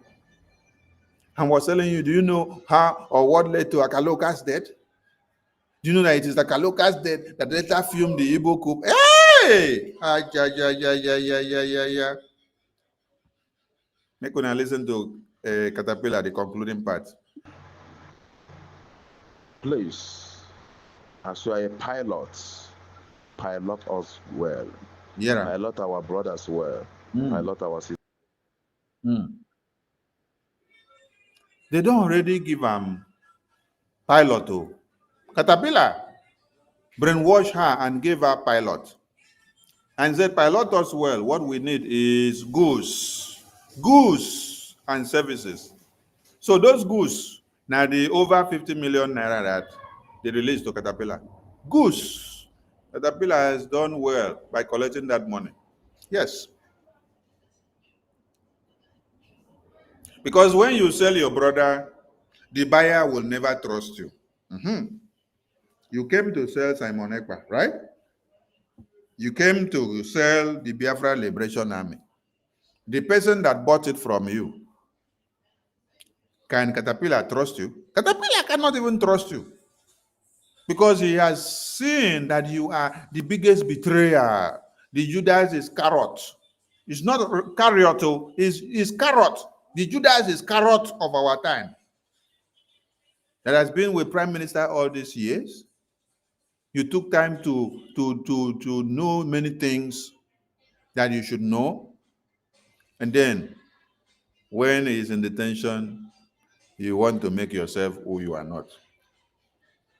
Even the American people, Robert Spencer, interviewing you, acknowledge that many people have made statements that you are presenting yourself as who you are not.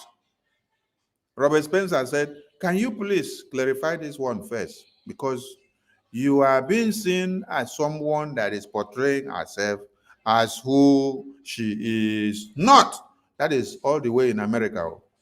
This one is not in Biafra land. So we salute Biafran people who have continued to observe the unwavering sit at home, speaking in the language that the Zoo terrorists understand, and making them to know that Biafra has come to stay no matter what happens. The recent confirmation of IBB's book should be a point of reflection to the leaders of the Zoo terrorists. But has it been? No, it can never be, because they have been streamlined in that ways and manners of always seeing a way of destroying the Biafran people. Yes, they cannot undo anything that they have done or what they are even planning to do against the Biafran people now. They can't. They will still continue. But the message we have for them is that they should prepare well. Yes, they should prepare well because the Biafran people are coming. And their restoration, declaration of independence that they did will be defended with everything that we have. And you people should not be carried away by this sabontinti that we have. No, don't be carried away. We have had sabos in our midst before now, and we know how to deal with our sabos. So these guys will become and serve as a blessing.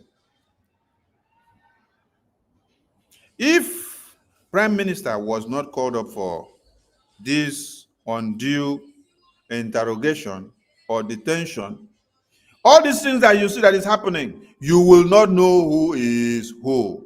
How many of you will believe that somebody like Ngozi Orabufulani will now go to recruit terrorists, Caterpillar, Ebubagu to come and fight the Biafran people? With Biafra money, with those that they have used their brains, the only thing that they are using the brains of these people to do is that when they are brainwashing them, they tell them, Prime Minister has approved of this. Prime Minister has approved of this. Yes. And they put Prime Minister's name in all the nonsense that they are doing. Yes. They continue to deceive all of you and say, Prime Minister has approved of this. Prime Minister has approved of this. Prime Minister has approved of this. Prime Minister is not doing anything now. Prime Minister did not approve of anything. What we are doing here now as BRGIA, Prime Minister's hand is not inside of it. You know why? We cannot use what we are doing now to implicate our Prime Minister. That is what that evil woman is doing with her group. So that anywhere you will go, they will be calling Prime Minister's name and say, they say you approve of this. They say you are their follower. They say you are their Prime Minister. They say they are your follower. They say you are the one leading them. No. Remove Prime Minister's name in all the nonsense that you are doing, please. Remove it.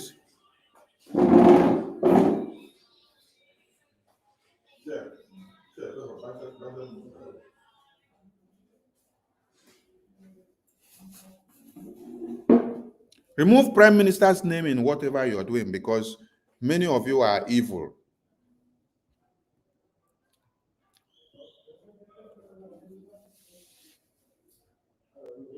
Biafran people will continue to speak with the civil disobedience, and nobody can stop it, because it is one of the multidimensional approaches and tools that we are using against the terrorists of one Nigeria. Yes. And like I said before, Biafrans in the media, henceforth going forward, don't help the madness of the enemies of Biafra to fly. Only look for where you have evidences to use against them. Look for only where you have evidences to use against them. Don't go and screenshot whatever nonsense that they have posted and then make it to go viral for them. No. Okay?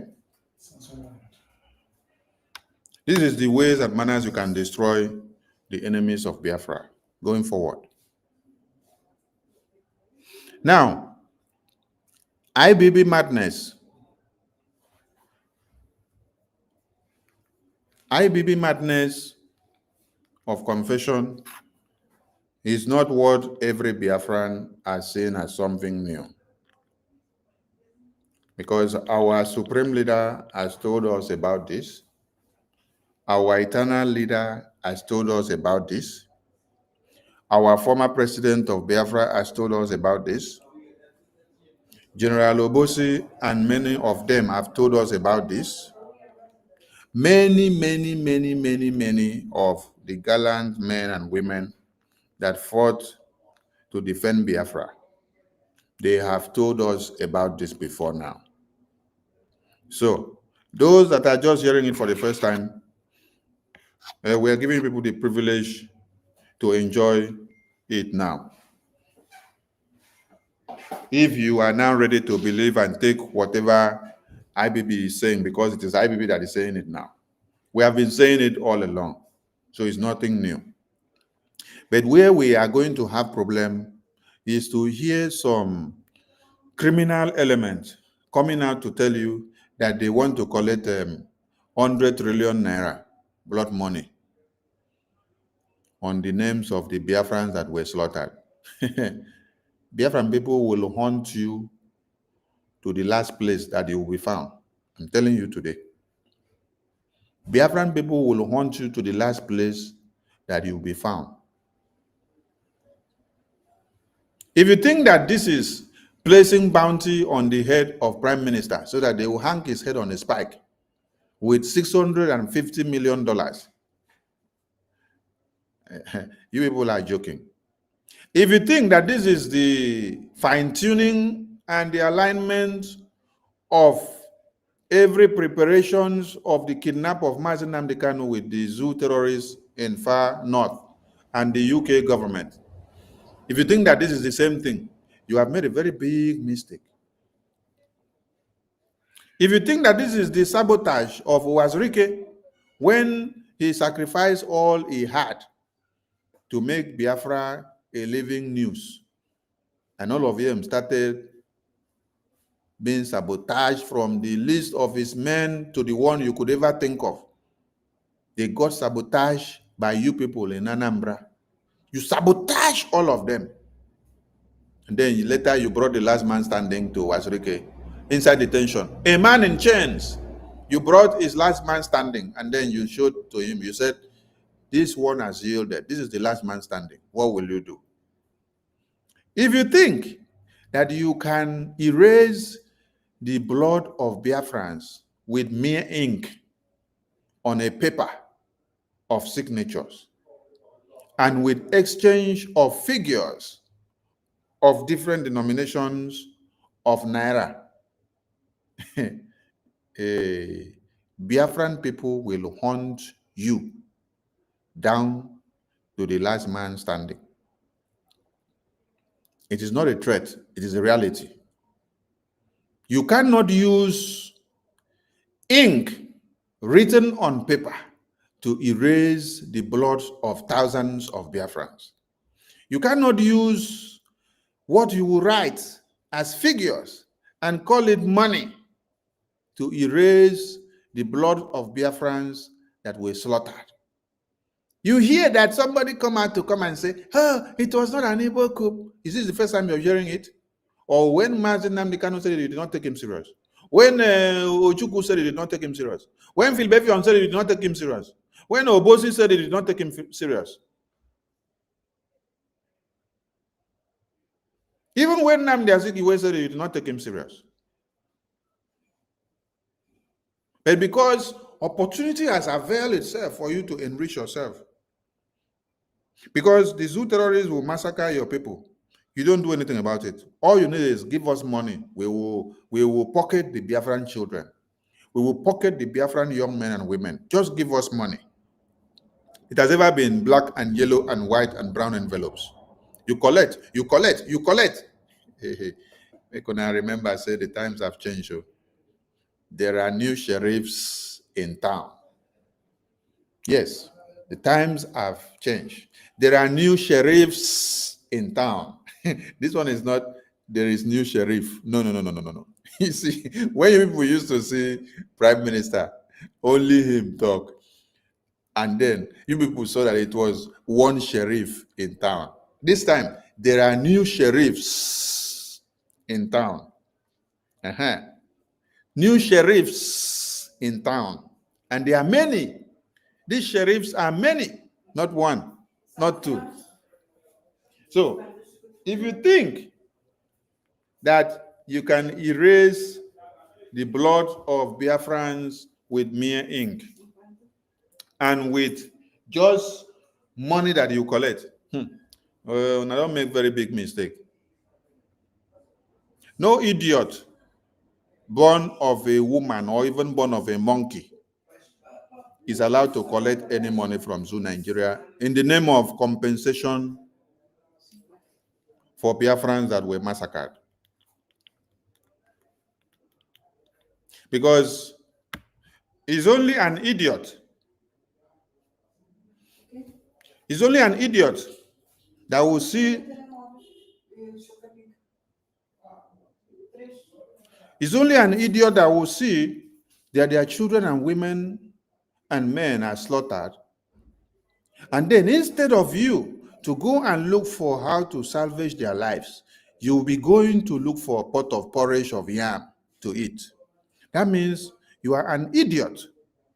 The lives of those babies and women and children are not important to you. What is important to you is waiting bele carry. waiting belle face, waiting belle go chop. That is what you are after. The Yorubas are coming together shouting. The elders of the Yorubas. The Middle Beltans are shouting that they are slaughtering their women and children. Even the Fulani terrorists in the far north, Gumi is speaking for them, telling you that they must be defended, that the Fulani terrorists must be protected, that nobody should be allowed to slaughter their families, their women and children, even as they have been known as first-hand terrorists working with ISIS and Al-Qaeda. What is Gumi doing? Defending those people with everything in his blood. Your own case, what are you doing? Idiots that call yourselves Ohanaeze Ndigbo, Ohanaeze Ndigbo, you wear red caps. You see, very soon we will ban the red caps to be worn by some people. We will check the brains and the heads of people that will wear the red caps. Yes. Because some of you that wears this red cap, you're not worthy to wear those caps. You wear caps, you collect money, you sit down to dig the graves of your babies and women and children. While the elders of the north don't wear red caps, but they can reason and protect the integrity of their children. Even children that you will see them with AK-47 from age 5, that they teach them how to use it.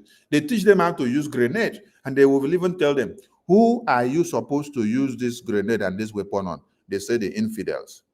They teach them from childhood. Then the idiot that call themselves elders of Biafra land will run to hear where they will make money on the bloods of Biafra. And they will run and go and say, yes, come and give us 100 trillion naira. We want to collect money as compensation for Biafrans that you were killed. So after you collect the money, what happens next? Will that bring back the lives of the Biafrans that were slaughtered? Will that make a Biafran to be long in one Nigeria? Will that make Biafrans to have their independence nation? Will that bring back the lives of Biafrans that have been slaughtered on a daily basis? Will that bring back the lives of Biafrans that were just slaughtered in Yamufu? Or the ones in Osu? Or the ones in Osumogu? Or is it the ones in Iyala or Uli? Or is it the ones that were slaughtered in Obibo? Is it the ones that were slaughtered in Onitsha? Is it the ones that were slaughtered in Emene? Will that bring back their lives? No, but you want to collect money. You want to collect money because your own is all about money. You see, fly follow smelling body of dead body, enter grave, now so you take die. No be so? Okay. So, if you want to collect money, follow the money. Follow the money. Oh, what happened to fly? We follow money. We follow the smell of dead body. So you must see what's in the inside this casket. Now so you take die where they pour am sand. Follow the money. Let us see. Follow the money. Let us see. Follow the money. Oh, let us see. Shameless people. Generations came to be to make good of their names. Your own is that you became a slave to the Fulanis. Every time you are kneeling down to beg the Fulani masters of what position they have to give you and how they have to put you in one position or another so that you can be relevant. So because of relevance in politics, you rather slaughter all the lives of Biafrans in the homeland. Later, you want to run to Canada. We've seen many of you trying to run to Canada, and Canada government say you all will be repatriated back because you partook in the corruption of one Nigeria and the evil. Yes. Some of you may not understand what is happening now. You see, let me make it clear. Before now, the Prime Minister on the umbrella of BRGIE, has saddled the MFA, the Ministry of Foreign Affairs, through the Biafra liaison offices in all countries and nations. We have submitted letters of intent explaining what atrocities Nigeria has been committing against Biafran people. We also submitted letters telling every atrocity that happens in Nigeria on a daily basis, with the corrupt practices with the leaders, and even introducing and explaining about the Biafra independence and the reason why we gathered in Helsinki, the reason why we gathered in Lati. So some of you now will sit down and see how Canada is picking up some of these Nigerian criminal governors and politicians and sending them back. You may think that it is magic. It is not magic. They are following up the awareness that the Biafran government has created so far. We have created the highest level of awareness. You may not know. The one that you are doing in the media here daily is also another great momentum. So when you see some people trying to destroy the names of the Biafra liaison offices in your country, look at them very well and call them the enemies within. Yes, because they don't understand what it means to have a Biafra liaison in a particular place. It is a connecting body serving like an intermediary embassy of the Biafran people, where we speak the message of Biafra to those nations and countries that we find ourselves. Put the issue of Biafra on the table for them to know. A lot are ongoing. And what is happening today in Canada is one of the good fruits of what Prime Minister Simon Ekpa planted, which some useless lunatic people want to come and carry the glory. You see, Sonny Akparawa is here. Since Prime Minister went in for this detention, I have never for once come out here and say, I want to be in charge. But I know the mandate that Prime Minister gave me. But you can never hear that I want to come and be in charge.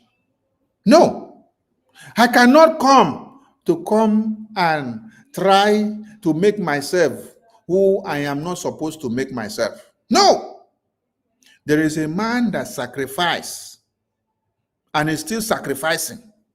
Did you listen to Caterpillar, the new commander of Ngozi, telling you that Simon Ekpa, Mazin Nnamdi Kanu, Ojukwu, Philip Effiong, and all the men that have stood the test of time for Biafra, that they are criminals? Did you hear it? And then told Ngozi, you are the queen mother. Ngozi, you are the one that will make things different. Do it more than Simon Ekpa. Don't listen to anybody. Listen to him alone. And she listened to him. That is why you see her come out and tell you she is the pilot, according to what Caterpillar told him, how she should parade herself, to come and take glory of what she never suffered anything for. When we have three men in our own time, we have Wazirike, we have Nnamdi Kanu, we have Simon Ekpa, our Prime Minister, that have suffered. You are enjoying yourself in UK, in America, in your psychiatric hospital. You give somebody injection, you stand and look the person, later they'll pay you salary for it. While men and women are in the bushes, suffering for you to have Biafra. Then Simon Ekpa now is in detention. Nnamdi Kanu is in detention. Wazirike suffered his own for how many years? Later, he was betrayed and then he came out. Do you think that Wazirike would have hands down if his last man standing and all his men were not betrayed? No! Wazirike wouldn't have backed down. Wazirike would have continued, just like Martin Nnamdi Kanu is continuing today. Just like Prime Minister Simon Ekpa is continuing today. The strength of a freedom fighter in detention is dependent on the followers who are waxing stronger every day. That man Nnamdi Kanu will come to court and tell you, wax on and wax stronger, Biafran people, that I am still fighting for you. It is because he sees that on daily basis, all of you are becoming more formidable, more stronger, no matter anything that is happening. He sees the formidability in you. Make you hear, say, all of us, decam. The defense in the homeland, decam. Tell me how our supreme leader alone will be able to still stand convinced inside the tension. No! So don't blame Owazorike too much. Yes? Don't blame him because he did his best. But you guys know ways and manners of going about to betray and betray and betray and betray. That is why you had to go this far to betray him. So tell those Mprimiri Ohanaeze that they go follow fly, enter the casket as they won't go collect the money. Tell them that is the message. Minister Ife, Minister David, Minister Success, Mr. University, Mazda K, Mercy, Solomon, Nenna, Rachel Fury, Ancestral, our COS to our PM, Minister Suno, and the rest of the ministers I see here. I salute all of you. Eunice, they will from here. I leave the mic for us to continue.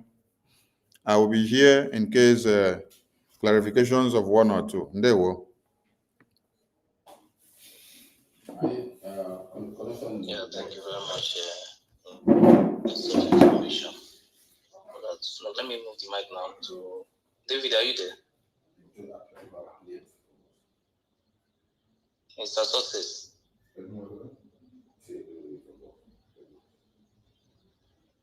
Mr. Success, can you hear me?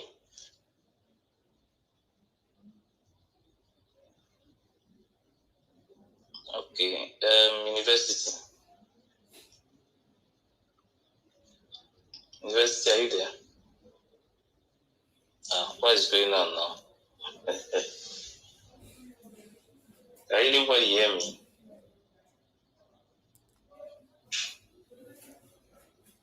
Okay. I will cut your hand, Master Kill. David, are you there?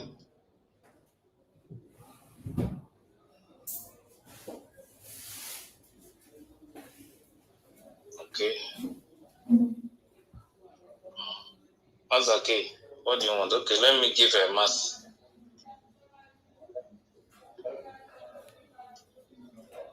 Mercy. Okay. Master K, you still there, tired. Mazuyaka, go ahead. Mazuyaka. Okay. Sorry. You muted everybody. Everybody was muted. Okay, now I understand. Okay, if you Let me don't start again now. understand. Mr. Success, are you there? Mazaki, they sleep. Yes, I'm here. Okay, go I'm ahead. here. Okay, good evening, fellow compatriots. Oh, now, wow. Whoa. Good evening, Mazi Sonny, our Minister of Information and Communication. Good evening, fellow Biafrans and all ministers present. The problem we have is that we don't value what we have. Our stories, when we are telling our own stories, we ourselves don't listen to ourselves. We prefer listening to outsiders, and that's the only problem we have. If we can deal with that problem, I think we are perfect. But this story of Igbo coup or not Igbo coup, it has been written in books and articles by different officers of different backgrounds and regions and tribes, including friends who were close to the army then, and the likes of Professor Woshoyinka, who wrote Why We Struck. So he told the story of this Adewale, and the main key factor of the coup and what led to the coup the arrogancy of Sardona of Sokoto, what he was preparing the northern foot soldiers to do. That is what led to the coup, to stabilize the useless entity created by Britain called Nigeria. But yet, people do not still understand that it is not Igbo coup, that a Yoruba man initiated it based on the rank and files of officers, because then there was nothing like quota system. So it is based on merit. Those who were officers, especially majority of them were majors, colonels, and we have few colonels and a whole lot of majors and lieutenant colonels, and a single brigadier general and one major general. And all of them have come out to clear the air, including Gowan. But yet, British and it is Michael from BBC tagged it Igbo coup. In fact, Professor Chino Achebe should have been a victim of what he did not know about because of a book he wrote that was to be published earlier morning of that 15th of January, The Man of the People. If you read the book, if you read Chino Achebe's The Man of the People, you will find out that the prevailing circumstances of Nigeria then was almost captured in that book. But was he focusing on Nigeria? No. But by the spirit of writings, he was focusing on Africa as an entity. And British were linking him up to be killed because they were saying that his book instigated the coup. He was in different platform to defend that kind of allegations. So Ojukwu told us one of the most eloquent story about the coup. Then Ojukwu was a commanding officer of 4th Battalion of Nigerian Army, Kano, and he ordered the coup in his own area. So Igbo stories or Biafran stories can be best told by outsider other than us that are victims. And they say Ojukwu caused the war.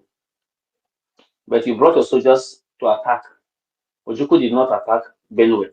Ojukwu did not attack Zamfara. Ojukwu did not attack Kano. Ojukwu did not attack Lagos. Ojukwu did not attack Ondo.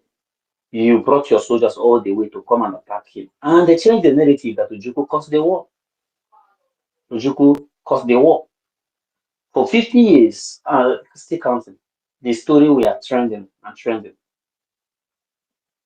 If you read the Nigerian Biafran Revolution, the cause of Biafran Revolution, written by I think General this is Okaman, General, I will remember his name. Even the one written by Ben Bule, and so many of the books, even the one Ojukwu wrote, because I'm involved, there are books written by civilians and militaries to correct the impression that it is Igbo coup. But yet, the Yoruba propagandists are still terming it Igbo coup. We will sacrifice ourselves to please the Yorubas and they will turn against us. In 2 occasions, it happened within that period, where they want to install Awolowo as a head of state. Second one was when Ojukwu was fighting for Ogundebe to become the head of state, because he is the de facto commander or second in command to General Ironsi. But Ogundebe ran to London and he became a high commissioner of Nigeria to London. And Ojukwu was on the ground fighting for him. What a betrayal! What a betrayal! Igbos, that alone cost Igbos how many thousands of lives? Is it the Aguri incident? Whatsoever that Igbos or Biafrans try to do to please their one Nigeria, it will turn against them and to cost life. At least I was a witness in the year 2000 when Mohammed's status was drawn with a short sleeve in far away Afghanistan.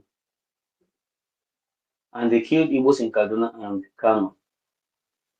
The only governor that had the temerity to retaliate was Ojizo. These same vultures that they call Ohanaeze Ndigbo collected the money for mass burial of our people in Kano. And it happened over and over and over. Even of recent, the immediate past governor, illegitimate governor of Anambra State, Obiano, said each one person killed by a Fulani, they should pay 500,000 naira. As if that was not enough. Ohanaeze, as of last year, prepared to go and plead to Fulani for forgiveness over this state Igbo coup. That everybody now is jubilating, and it's no longer working now. But this him of same Ohanaeze that is asking for this change, how many trillions of naira? We are preparing to go and tender apology to the Fulanis over this very matter. And you tell me that they are normal. But my problem is that I don't know which of the branches of Ohanaeze because they are breaking into pieces now. They have torn themselves into pieces because a house that divided against each other cannot stand. So IBAB coming to tell the story, it is not a new story to us. We have read books, both of civilians and of military, and of eyewitness. We understand the whole thing that transpires, and we apply the same principle in this present revolution. Our problem is that we do not think of what happened yesterday. We say, nah, can't shake for Morgan, let us move ahead. Moving to where? The road path to your future is the history of yesterday. If you're not shaping the history of yesterday, you may not get to the destination of the future. Never. And this is why so many of us are very, very, very tough. Because we read and we were like, we were there when it was happening. The anger was still boiling in us. So this man is over 90 years. I just pitied him. He needs to clear his conscience. That is the actual genocide is gone before he finally joined his ancestors. Because he, as a Christian, supposed to know better what the Araba movement of from 1957 down to 1966 mean. The Araba movement, it started in 1957, championed by Ahmadu Bello. During the British were telling them to calm down, they know what to do. They falsified the census. And they give a very small portion, just for like what they did. Sabos are landlocked.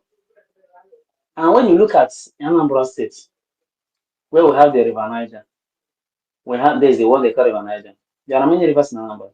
Where we have the Orase River, where that didn't go to the Atlantic Ocean in Bayelsa. If you look at other states, we have the Owaza River that didn't lead to the Blue Sea. Azumini River, the Blue River. It is a big river. Then you look at other places, there's a holy river that surrounds our land, and yet they claim we are landlocked. By trying to partition those places and give them one useless nickname and put an enmity between them and the hater, you are not one. Who are doing all these things? The Yoruba journalists, they learn well from the British. So Ohanaeze did not start their shenanigans today. Yet last year they went to beg Fulani for this mission. Today they want to marketize this very mission, this very truth. And they know what awaits them. They really know what awaits them. It is not about coming on pages of newspaper to make claims. 5 million people died, mostly children, and you want to benefit from their blood. I think there's nothing to swear about. There's nothing to swear about. Then as of those who are distracting us, who have no more topic or update, when our legal team in Finland was still updating them, they were doing Buga. Now there's no more update. Everywhere is sealed. She wants to go to Finland by Wednesday. So we're going to do what? Who is inviting her to Finland? Who gave her invitation to Finland? Let's watch how it goes. But Prime Minister Simon Ekpa said something. You cannot betray me and succeed. It is a word enshrined on a rock. You cannot betray me and succeed. I thank America very well for trying to intervene in Shoaiba's matter. But I'm telling you, Shoaiba's matter is a yardstick to our own, because they tried the experiment of Shoaiba and it is going to work before they lay hand on our prime minister. And today, Shoaiba matter is no longer working. And what are they trying to do now? They are looking for a way to negotiate. Under under instruction, they must negotiate. America has given them that order, and nobody should be the mediator. Just like PM has said that Finland will mediate over the affair of Biafra. It will happen. It's a prophetic word. So let us keep our faith alive, keep praying for our prime minister, keep praying for our leader, Maznan Bikam. They are pressurizing him to sign different things so that he can be released. Good things are about to happen. That's why they pressurized my Ikemba. Only how many months remain for America, President Nixon to come and intervene and recognize Biafra. They pressurized Ojukwu to go into exile. With him, especially from his own casement, to go into exile. It was when Ojukwu get to Africa that he understood what was about to happen.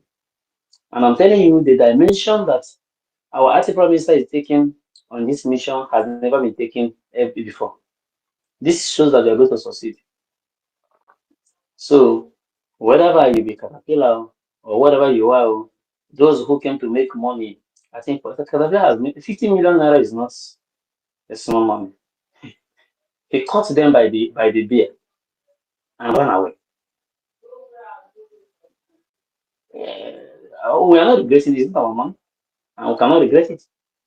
But I pity on those who contribute the money.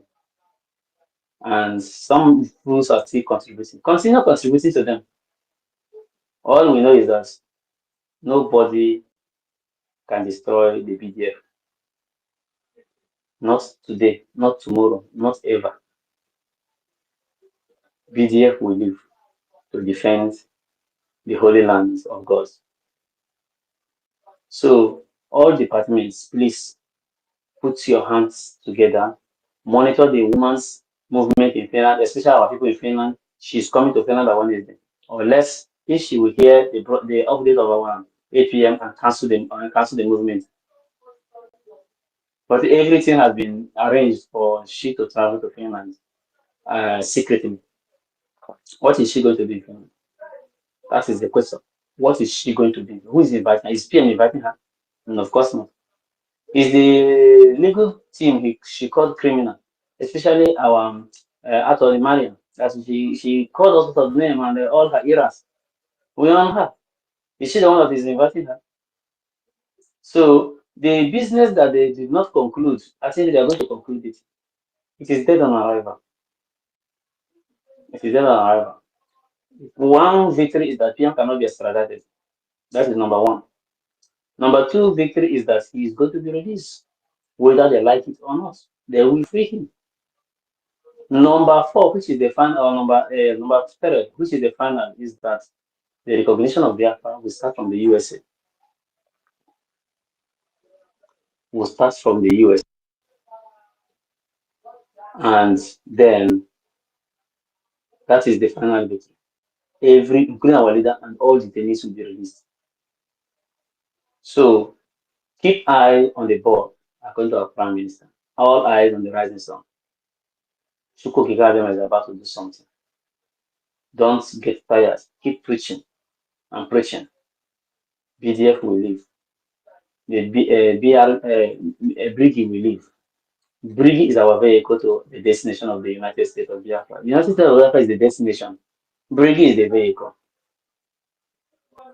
We have not. We are still going home. We are on our way going home, and we are in a vehicle conveying us. The vehicle conveying us is Brigi. So, and our pilot now is Ogechi acting on behalf of our Prime Minister. Our Prime Minister said, "I'm not going to hand over this baton to anybody. I am going to finish the race. I'm going to finish the race." So, in case those who are taking faith away from our Prime Minister and they confirming it on somebody who doesn't understand what law and propaganda means, cannot differentiate between real news and propaganda. If that goes, that means Biafra will be a foolish nation. But over it cannot be, because wise men are here. More than millions of wise men are here ready to receive the new nation. Work towards your success and make sure you continue to support VDF, continue to support the liberation, continue to pray for our success. Chukwu Okike Abiyama will help us succeed. Thank you very much. Thank you very much, Mazi, for this opportunity and time you gave to me. And those who are celebrating IBB's book, they should continue celebrating. It is not new to us. They should go and get all those books I will mention. There are a whole lot of them, including the scripts written by Nzogu himself. I've come across such a script, and details of the queue was there. We are there. There are so many others. Go and make research. It is not a. This man is a copycat. He's just a. He's a copycat. He copied from other people. What happened in his regime? He lied in everything that happened in his regime. And people are jumping up and saying, no, it's not Igbo killed. Ohanaeze said, okay, since it's not Igbo killed, you have to give us this is also trillions. Idiots everywhere. But you've forgotten that you have set up a panel to go and beg Fulani. It is in the news. Please, will let us go and dig out these headlines and start flooding to Ohanaeze, the shameless elders that they have, not we, because I cannot have such person as an elder.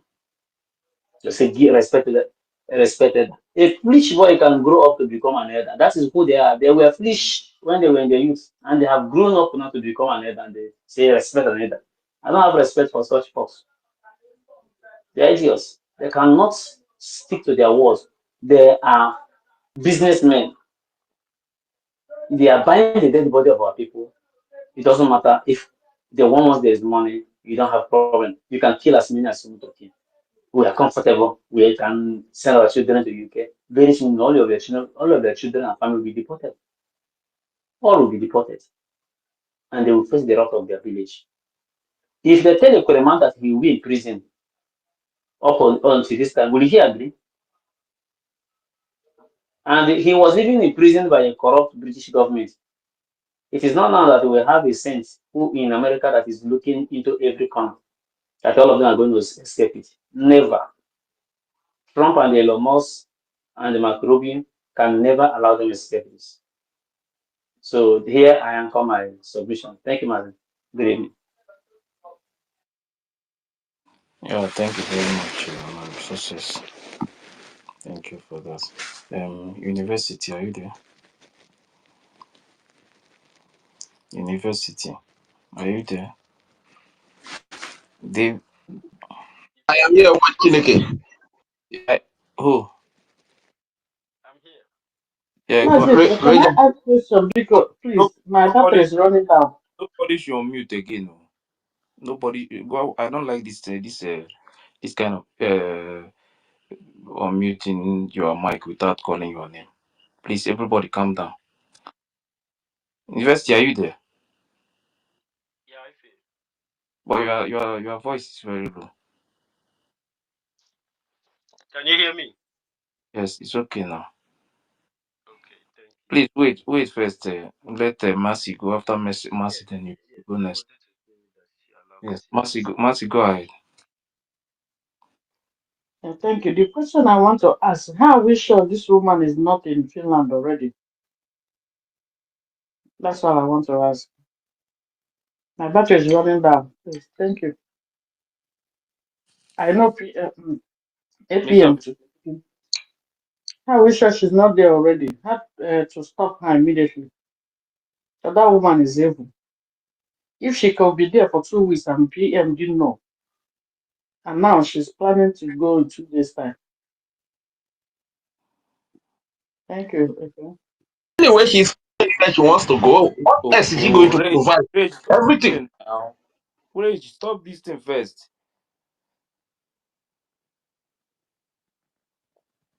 Minister of Information, are you there? I beg, bring Rage down. I will drop him now. Sources, Can you hear me? sources. Yeah, can you answer the question, please? Can you hear me? Yes, I can hear you. Okay. Somebody said, how are we sure if she's not there? Message came from APM. It was an announcement.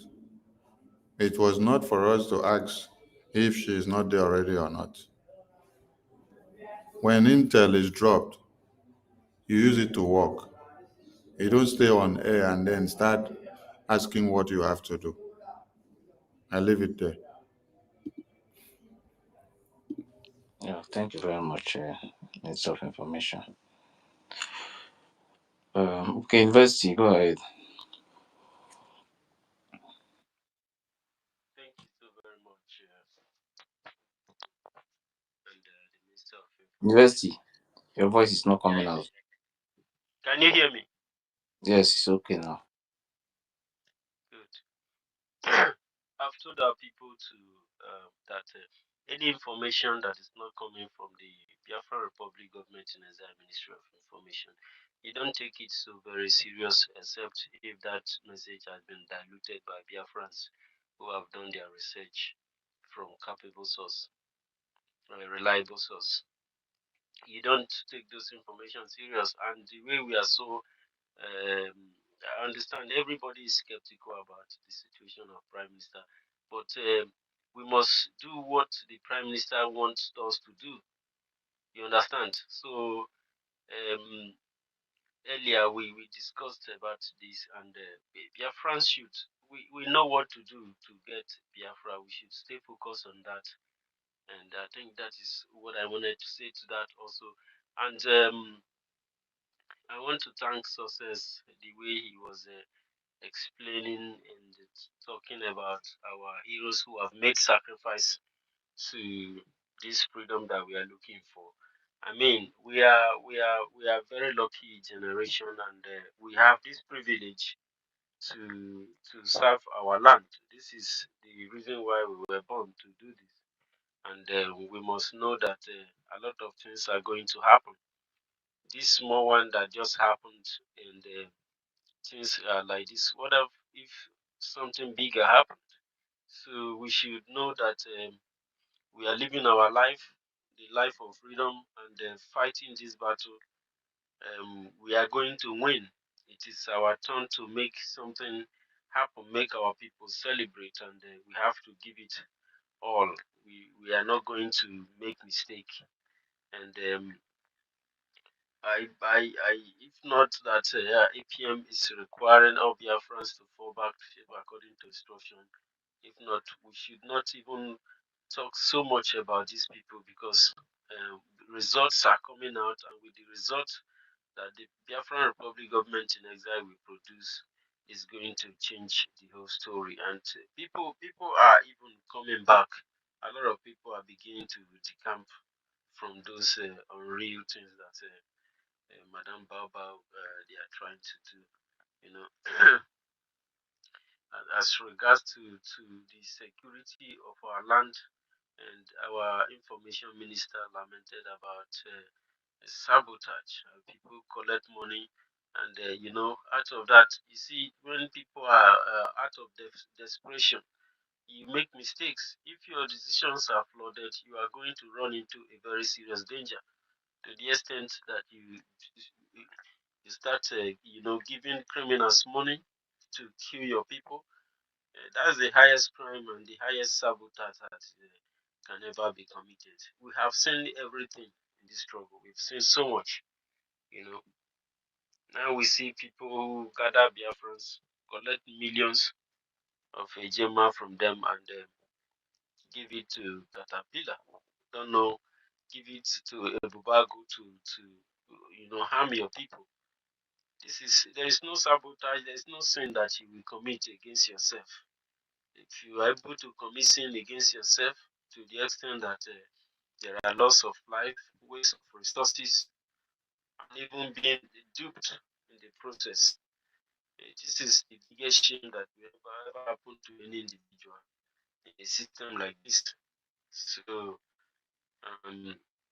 we are fighting, and our ancestors, they are watching, they are supporting. Heaven and earth is very happy with us in what we are doing.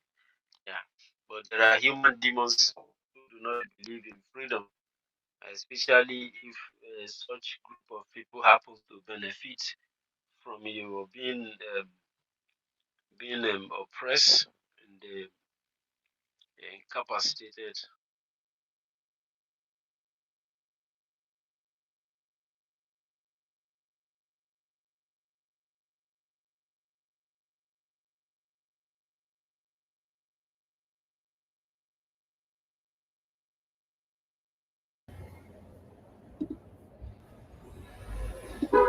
What happened to Minister Bride? Is he still talking?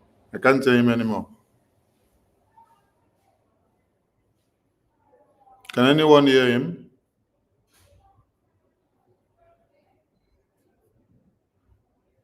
Okay. Continue, please.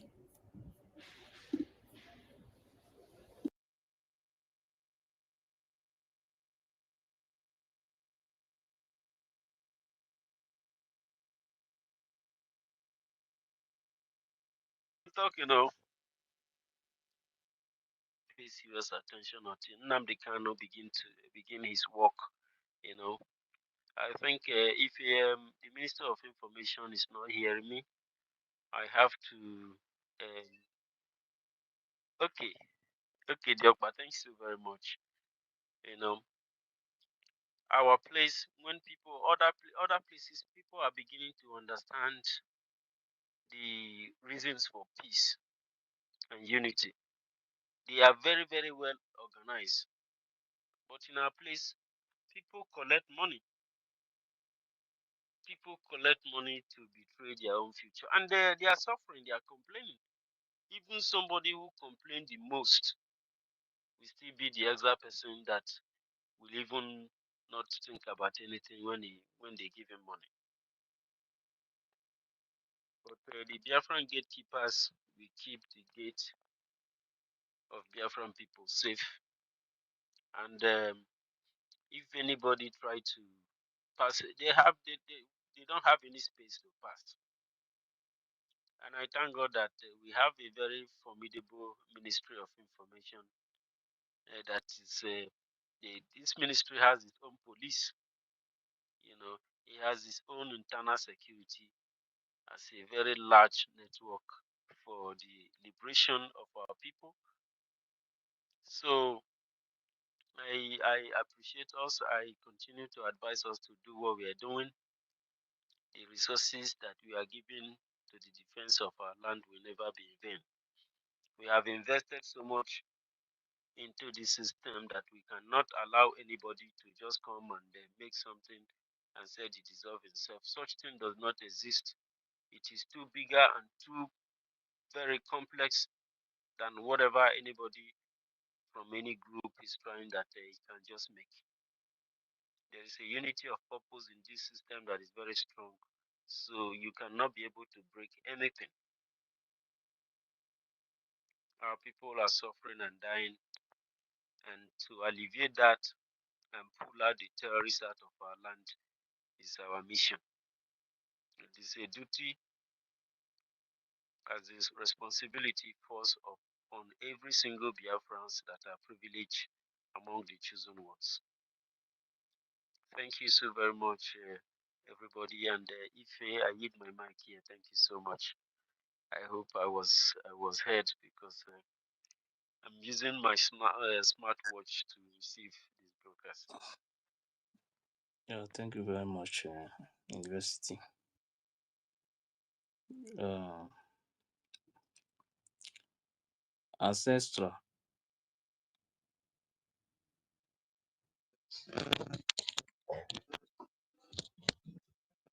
Good evening, everybody.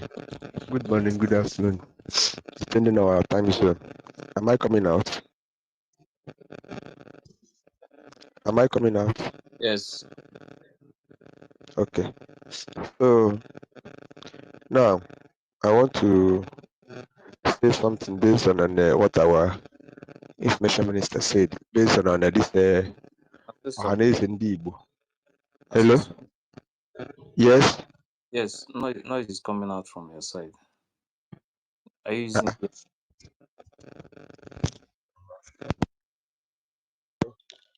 Am I coming out now? It's okay now, yes. Uh-huh. So, based on the topic we are discussing about Ohanaeze Ndigbo, Ohanaeze Ndigbo, demanding 100 trillion because of the death of our people that IBB, what is his name, Gowan, and other people have said that the Igbo Q, the Nigerian Q, is not Igbo Q. They have confessed. They know all these things before. One thing all of us have to understand is that Ohanaeze and Igbo are not representing Igbo people. One thing we have to know is that all these Ohanaeze, you see that is being appointed by Fulanese through our governors in Eastern region. Now, the recent one that happened, you know, I was one time a member of Ohanaeze Igbo Youth when it was going fine. The last one that was good before Iwu Anyanwụ became this thing. It was this man from Imo State that he used to become his turn. That man was a staunch member from this thing. But Hope Uzodimma, that criminal, he single-handedly appointed that one that died before Iwu Anyanwụ replaced him. Why the main Ohanaeze was doing their election, they had picked the other one from Imo State. That one who fought for that one died. Then it reaches the time of Iwanyang. Iwanyang was there. Nobody opposed him because there was no much opposition. He was there and he died. Before the other one that went died, before this one, they made. Remember about how many weeks ago, the person that is become his turn to become Igbo youth, Ohanaeze Igbo this thing, President Uche Okuku from River State. Uche Okuku was a staunch member of Ohanaeze and he's an Igbo man. He's even the person that said that Lagos High Sea, that Port Harcourt is more closer to this thing than and he's more even Igbo than us. He's the person that stands that River State and all of them is Igbo. He speaks Igbo very well. It is his turn to become Ohanaeze. But the criminal Peter Mba in Enugu State, as they were doing their own election in River State, Peter Mba and their Ifrani stooge, they were here in Enugu House of State House of this thing, doing and picked another person. It becomes a this thing. So he has Fulani state. So there's nothing like Ohanaeze. All of them, they are Fulani people. All our politicians, all our governors, all of them, they are Fulani slaves. They have handpicked them so that they will be there. Anything they tell them, they will do. So forget that. There were those people that are demanding for their own pockets. Don't you even know that it is Peter Mba and the other governors that made mention of this 100 trillion because IBB they have said that that Q is no longer Igbo Q. It is general Q. Then another thing I want to say, when our information minister said about Wazurike, that is last man standing. I will not say he's telling lie, but that narrative, because I'm a staunch member of MASOB, I started MASOB in the year 2000 till date. Understand me? Not that when Wazurike, when we found out that Wazurike was sabotaging, we left him. As I left him, we joined BCDM, Biafra Zionist movement. Then when this man was arrested, hello, are you hearing me? Yes. So, Who's so when talking, please? Benjamin, Drop. Okay. so when Benjamin Onwuka was arrested, as we went to Radio House in Enugu to do some this thing, when he was arrested, then our leader Mazen Amdekano was then forming the IPUB. Then that's 2012 We joined them. I said, okay, the any moving train that will be there. We joined IPOB, we organized everything. Then we started from the foundation, 2012. Before 2014, people started hearing of IPOB very well. Then Wazirike was a saboteur. Wazirike, there's no man that sabotaged him. Wazirike, even during 2003, there's this man that called Innocent Oji, this current BNG, Biafra National Guard commander. We know him before he was arrested. Innocent Oji was one time in Nigerian military, but because of Masobi, he decamped and joined. Innocent Oji formed his men. If you see this Biafra, so if you then with the uniform, you cry that is the type of that is the type of as in they carry anointing that they in their body. If you see them, you yourself, even if you don't you carry better, you drop it. The type of anointing that was coming out from their body. Innocent Oji carried their men. They were in the other state where they call Usakaro, those places. They fought Nigerian government for more than 6 months. And then it was through the help of our internal that gave them 30,000. Ancestral. Yes. We are not here to analyze the goodness and mercy of Innocent Toji or Wadrike. We are making a point to the zoo terrorists and the governors that we okay. have.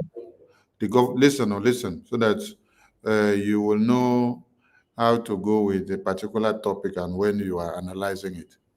When you come out to use the nail on the head of the zoo governors, it is not time to go and open the nyash of Wazirike or Oji.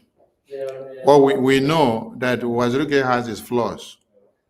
Didn't you listen to the man that was in the panel who wrote the book? They asked him, in your book, you scolded General Ojukwu. He said, yes. He said, thank God that you pointed that out. But I fought on the side of Ojukwu. But in my book, I scolded him and then I pointed it out. But at this very point, I am here to defend that same Ojukwu and the Biafra side. So we are not here to explain the flaws of Wazirike or the goodness and mercies of Wazirike and Oji. We are here to spell out the sabotage that the governors of the East and the Ohanaeze Ndigbo, how they work so hard to sabotage every man that comes out to do one thing or another that Biafra light will speak. Wazirike sacrificed his own time. Whether he did it the wrong way, he deserved that accolade. So who took his men? Who took one of his commanders to him inside detention? Was it you? No, it was Andy Uba. Andy Uba opened his mouth and said that this is the tactics that they use to cripple Wazirike. They took one of his gallant commanders to him inside detention to weaken him, to show him that this is the last man standing. So we are not here to dig into the goodness and mercy of Wazirike and the way he got his flaws or that of Oji. So keep that one aside. Nail on the wickedness of the zoo. For now, we are praising Wazirike. Don't sing his bad side now. Sing his good side now. That is what we want to sing now, so that we can use it to kill the bed of the zoo terrorist enemies that we have in the governors and the Ohanaeze Ndigbo. Thank you. Okay, thank you. Yes, Wazirike did his own this because I remember when that time when nobody was proud to speak about Biafra. If you want to speak about Biafra, you go to your neighbor's ear and be shouting that like Biafra. But Wazirike has a boldness to declare it. It is on his mandate that all of us are. He tried very well, but he has his flaws. It was this Uchechukwu Melije and this man you called Ifeanyi Oba that destroyed him. But that one apart. So it isn't them, all of them, that the same people that are members of Ohanaeze Ndigbo. All these politicians, that are them that are doing all this work, trying to this thing. So, but what we are saying is that, like we said, that this generation have come to restore Biafra, no matter anything they do. So we should know that these politicians they are Fulani touch in our, so they can do anything. People that will even be praying, Fulani, come and let us come and give you land so that you do your ruga. You see what Peter Mba is doing in Enugu, destroying people's houses, doing everything that he's building, why he's not building anything, making people to suffer. Or the same thing in different states. That's what they're doing. You understand? So the Ohanaeze Ndigbo is the problem we'll have. And other, okay, let me stop so that person will continue. So thank you very much. Yeah, thank you very much, Ancestral Warriors. Please, it's very late on my part here, please. Don't start. I don't call your radio. If you do this thing again, I will drop you. I'll give another person mic. Understand? Allow me to call somebody, or you control it. Please go ahead. Okay, I should go ahead. Already Should call I go your ahead, name sir? now. Oh, okay. Thank you very much.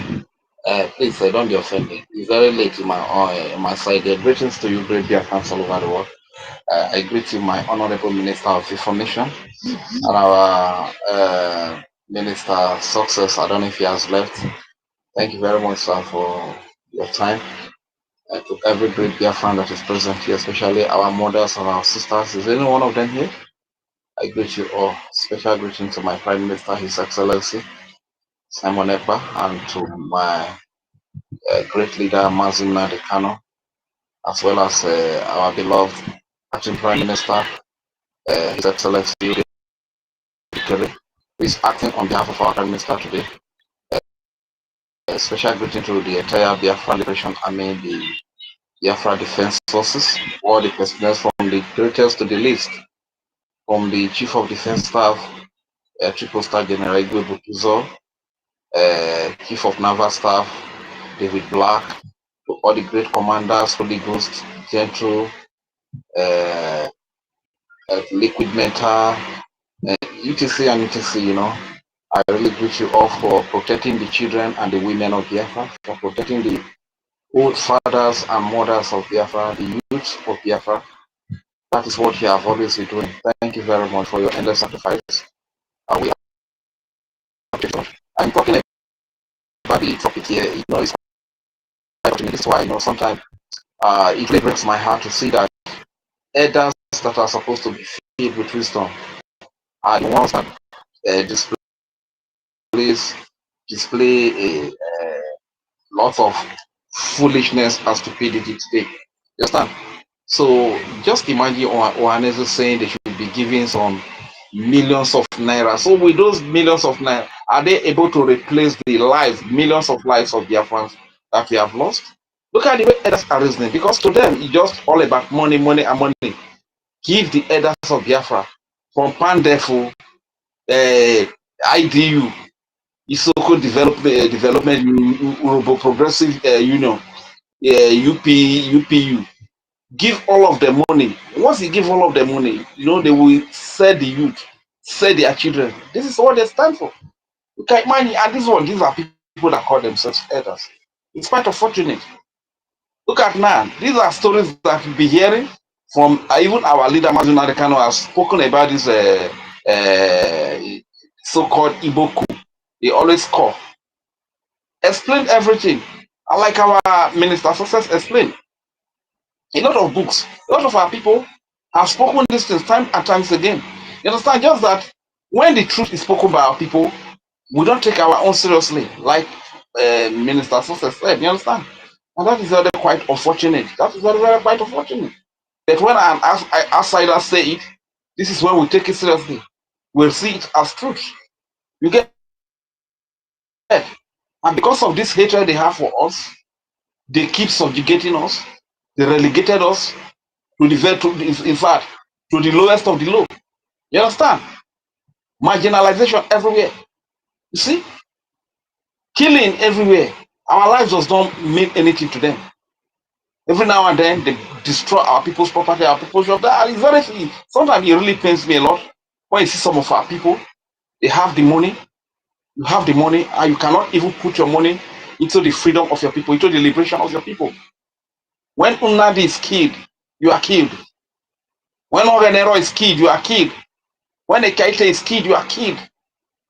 When any part of the Biafra, when anybody is killed from any part of Biafra, you are killed. And after you are fronting your weight on social media, you spray dash money, you go to burial, spray money, waste money here and there. Why a little child that is from your region is being killed? She has no security. That old woman is being raped. She has no security. Old fathers are being massacred by Nigeria-sponsored terrorists. They have no security. And you cannot even put in your money for their security. And you come on social media to be flaunting your words, throwing money away. Honestly, I really cry for our people, you understand? So sometimes I look at it like, okay, is it that it's foolish elders that God gave to us? Like it has always been said, it is the foolish child of yesterday that grows up to be an elder today. Eh? This is why I was very mad at our mother, Ada Ono. You understand? Because the mother that should sit down and see what and the local that whether mama go or top of and he can't even see what on the ticket. Is it fully yes? Because the ability of the elder to sit down and see what a child cannot see when the child climbs up. It's wisdom. He doesn't have that wisdom. And that he said our people to go and put money to new mandate that anything that happens should be held responsible. So if an elder does not have that, what do you use to decide an elder? Is it not a full elder? You understand? This is how very much some people say they just keep it. It's only foolish that people look at every like whatever they call it. Till the end, that's what for freedom of speech. You see the gay animation. Did that man die? Edwin Clark, you know, even bear extensive name. What kind of elders are these? You understand? Our elders are elders that once they collect money like this, they don't care about their children. Let the children go and die. At their old age, what are they going to do with money for goodness? That is what I can't even understand. You see old people of over 80 years today. From our region, you see that they have chain of cars. What are they doing with chain of cars? And young men self, they cannot buy bicycle. Young men self, they cannot get married. And you see elderly people like Ned, is it Ned Wakabi, whatever they call them. Eh? They have a lot of money, you understand? And they don't even for the limitation of people. God people for what they do. When he was child, any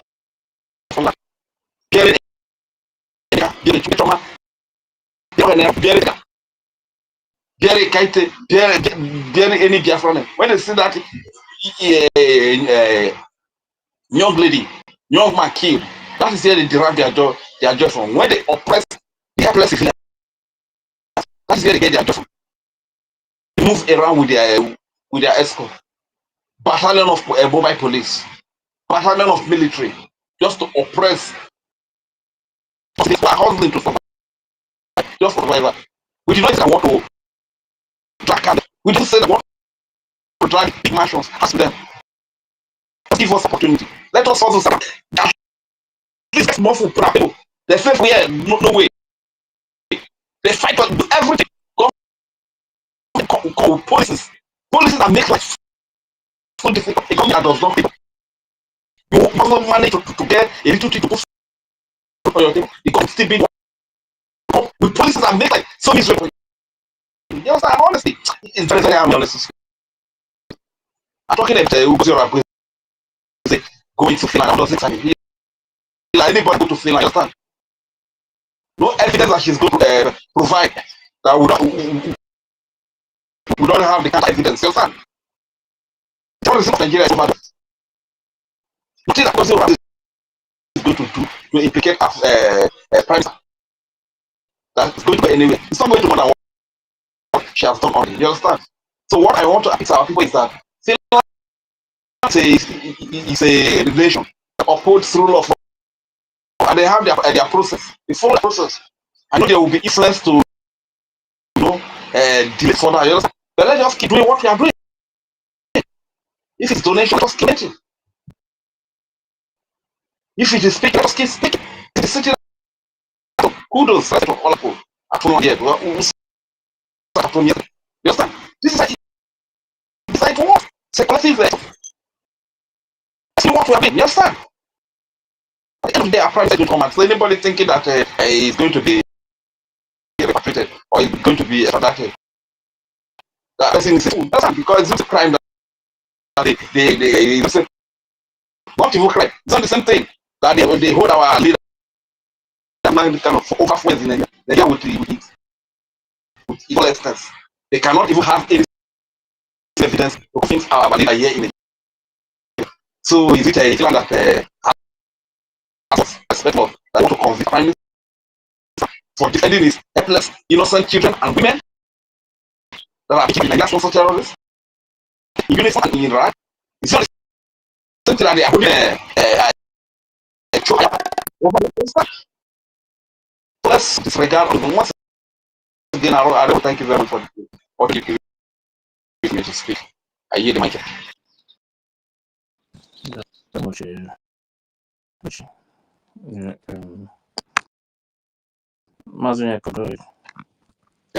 much.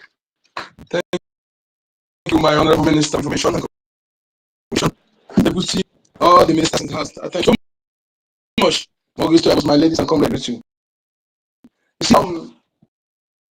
Yes, IBB, Decedent and of Biafra Massacre Ohanaeze Ndigbo, not Ndigbo, Ohanaeze Ndigbo, Ohanaeze Ganja, wheat, Fulani. See, our province have already banned that Ohanaeze, and that ban is still exists. Anything Biafra government said exists to me. I don't know how others take it. I take them, and Biafra government is the only legitimate government we have.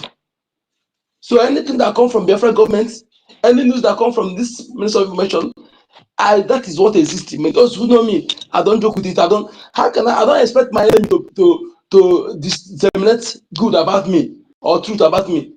So I don't look any elsewhere to get facts, unless outside. But here, any news, anything my prime minister said, this government said is where I stand. Okay? And that's what every genuine Biafran should do. You should do it that will make our government for make it happen, whatever they say to stand. It is we that will make it so. Others will join. So Ohanaeze is Ohanaeze Fulani. When I discovered that every group in that Biafra land that are known are being controlled by Fulanis. That is why when I would remove myself out from Igbo World Congress, Ohanaeze, they also People's Club, all of them also, the People's Club are the evil one among them. People's Club of Nigeria. Any group at all. The same thing is in Nollywood. The Nollywood was also called Nollywood. The top three of the leaders of any of these organizations are controlled by the caliphate. How they control them? They make sure that their puppets are emerged leaders in those things. Okay?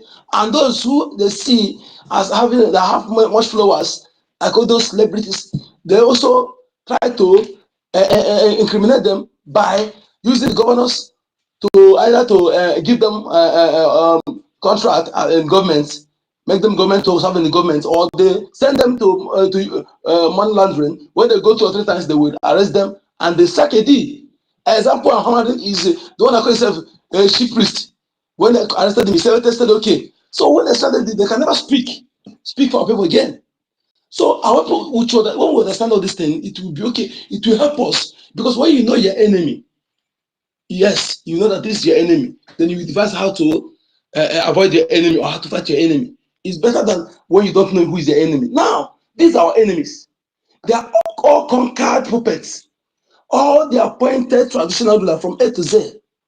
Why did they make them appointed? This Bangida we're talking about, Bangida was instrumental in penetrating our traditional stood. You know, when through that time, when those guys, they go John Lebos at them, when they begin to use money to any amount you mention, if you don't, as a cabinet member of any traditional stood, if you don't accept the money, they will kill you. If you accept the money, that is where they use money to destroy our traditional stood. Before, when the governor, even if a governor come to any community, he will visit the traditional ruler of that community, no matter how small, before he go to functional ground. Now he become now them visiting governor. They know that something has already destroyed. That is where they want to use to conquer our lands. And these people they appoint. How sure are we? They are all our people. So a Fulani who grow in our land, they born in our land, he learn how to speak our tongues, and when he grow up, he travel out. Stay there, learn other things about our people. Yes, because then suddenly come back. They say, he lived in abroad for years. I come back to become a king. Maybe how many of us are even questioning to investigate where these governors come from? The place they come from. How sure are we they are actually from that soil? Who is their grandfather, great grandfather? Who?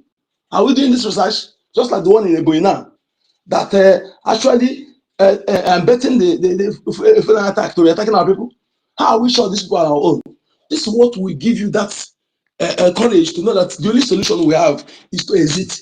Then we'll be able to use our system to fish these people out, to know who are actually the true blood. Okay? Otherwise, this thing will continue deteriorating, continue deteriorating. I wish our people would get this mindset to know that this is the only solution. That nobody, if you're not a criminal, you cannot occupy any post in Nigeria. So look at him. A criminal that have criminal case, now his authority has come, he begin to prove to his girlfriend that he's a lawyer puppet. This is how everything is governed. Not only in our land, in the entire South. And you go and verify that the Fulanis, every state government have a Yetiala in cabinet and in the government house there. They have Yeti, they have Fulani in the cabinet. And they have secret DSS that are actually scrutinizing whatever they're doing. You know how far these people have gone in conquering them. They are puppet. You are even more safe than them, more power, you have more power to them. They cannot speak him. They cannot only throw their muscle when they come to their own people. But Fulani, who is immigrant, they are the lowest of Fulani. Don't give any respect to any governor in the south. Don't respect you because they know that you have been conquered. You have sold you everything. Look at Indian Wood. Do you remember when you go to say before you kill any Fulani, you first kill him? You did all those things for you to get give him for them to give him a governor of a Enugu state. Nothing. You go to Wike after killing our people, no people say Wike guess after all those things. Where is Indian Wood now? They use him and dump him.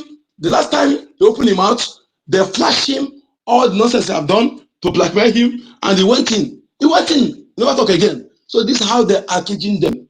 Caging them. No, when you sell your brother, how do you expect your buyer to trust you? Because it's very simple.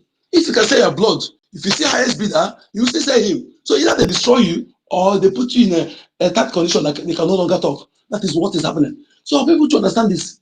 As for what they say, and I don't subscribe to that nonsense because it's medicine after death. All those things, there's nothing they talk here now that we have done know before. And I used to it.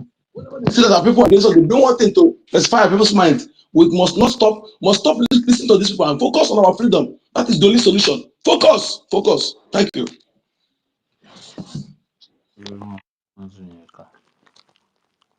Master Key, are you there?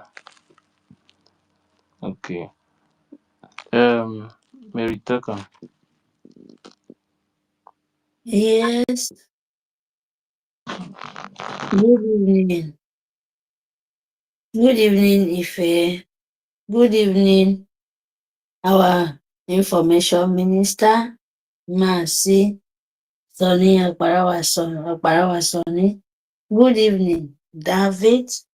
Good evening, Ibrahim. Good evening, Master K. Good evening, Okunejima. Good evening, everyone. Million Biafra, Simon Ekpa. Good evening, Stanley, Reggie. Oh, Mr. Snow. Good evening, everyone. You will not kill me, Mary. No, Sister Mary, I hope you're feeling good. This one that your voice is sounding this way. no, I'm good. Oh, I'm very, very, very good.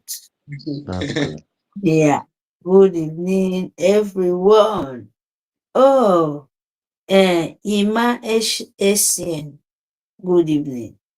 Good evening, everyone. Our leader, good evening. Itiade Kondo, good evening. Our APM, Masi Kenkere Abasi. Yes, my people, I will just call the matter out here. Very short and one talk. Yes, Biafrans, my people, they show you Fulani and Britain to show you your life. It means meaningful, not to them. This show you, if not our leader, if not Ima Kondo, Masi, Nnamdi Kanu, we're still there. This is the way they sold your life in the name of giving Fulani chance. They sign agreement with Fulani. What do you think? You have good roads? Do you have hospital? What good means of life do you have? That means that they signed your life to the Fulani. That is why they have rights to be killing you. Killing Biafrans. Because Fulani have no right to, from their own foot Ajalon, to come to Biafra land. Progress of to cross the border of even Yoruba land. Many, many miles away, come to Biafra land to destroy us. In this model life, this is a simple. If you've been sleeping before, by giving them this kind of trillion nairas, useless, evil toilet paper, where means nothing. Even a house girl in Europe, if you give yourself some years, you can have this kind of money. Talk less of, and your own elders, your own so-called old people, white hair, no be by wisdom. Yes, white hair, no be by you responsible. Some by you so useless and stupidity can bring your white hair come out. Because you have no wisdom in there. You can it means a lot, my people. That is why the Nigerians who government politicians want to sell Biafra, not to give them money. Understand this. They want to sow Biafra land. Give the chance to wherever, south, east, west, even in the north, because we have in Biafra land. Often is Biafrans wake up in your slumber. Wake from your sleep. Because they want to sell Biafra land to Britain. So they can have chance. France, they useless, desperate beggars. So that Britain will just have that chance on the ground, still continue. Sold to you to Britain, Biafrans, by signing the money of killing you, because different kind of terrorists in the whole world, Boko Haram, that is the time they will wake up because you're stupid. Both ISWAP, that is why they wake up. Terrorist empire of jihad. Even Britain will not come to your head because they are the owner of the company of Nigeria. You understand me? So if you think what you're doing is just a mere word, you are joking. he said this. Let me say this one so that I will stop. Sorry, people, because this is the first one I want to say before this topic, and what I want to say. Arab Fulani, an empire of jihad. You think you are a tortoise?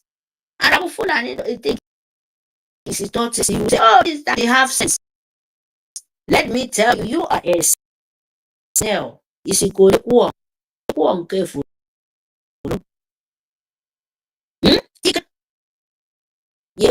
I don't different. No. Tortoise and snail is different. No. Tortoise being out is very sensitive animal, very clever as you know. And snail, it will still come out all the get shallow. Because your rabbit say, I want to tell you are a snail. Now parable, and I just send this message, go and tell, go and tell those people, ask kind of question I want to, this word, please let it reach that Arabo Fulani, wherever it is. You are a snail. You are not because you have no sense. Do you know why?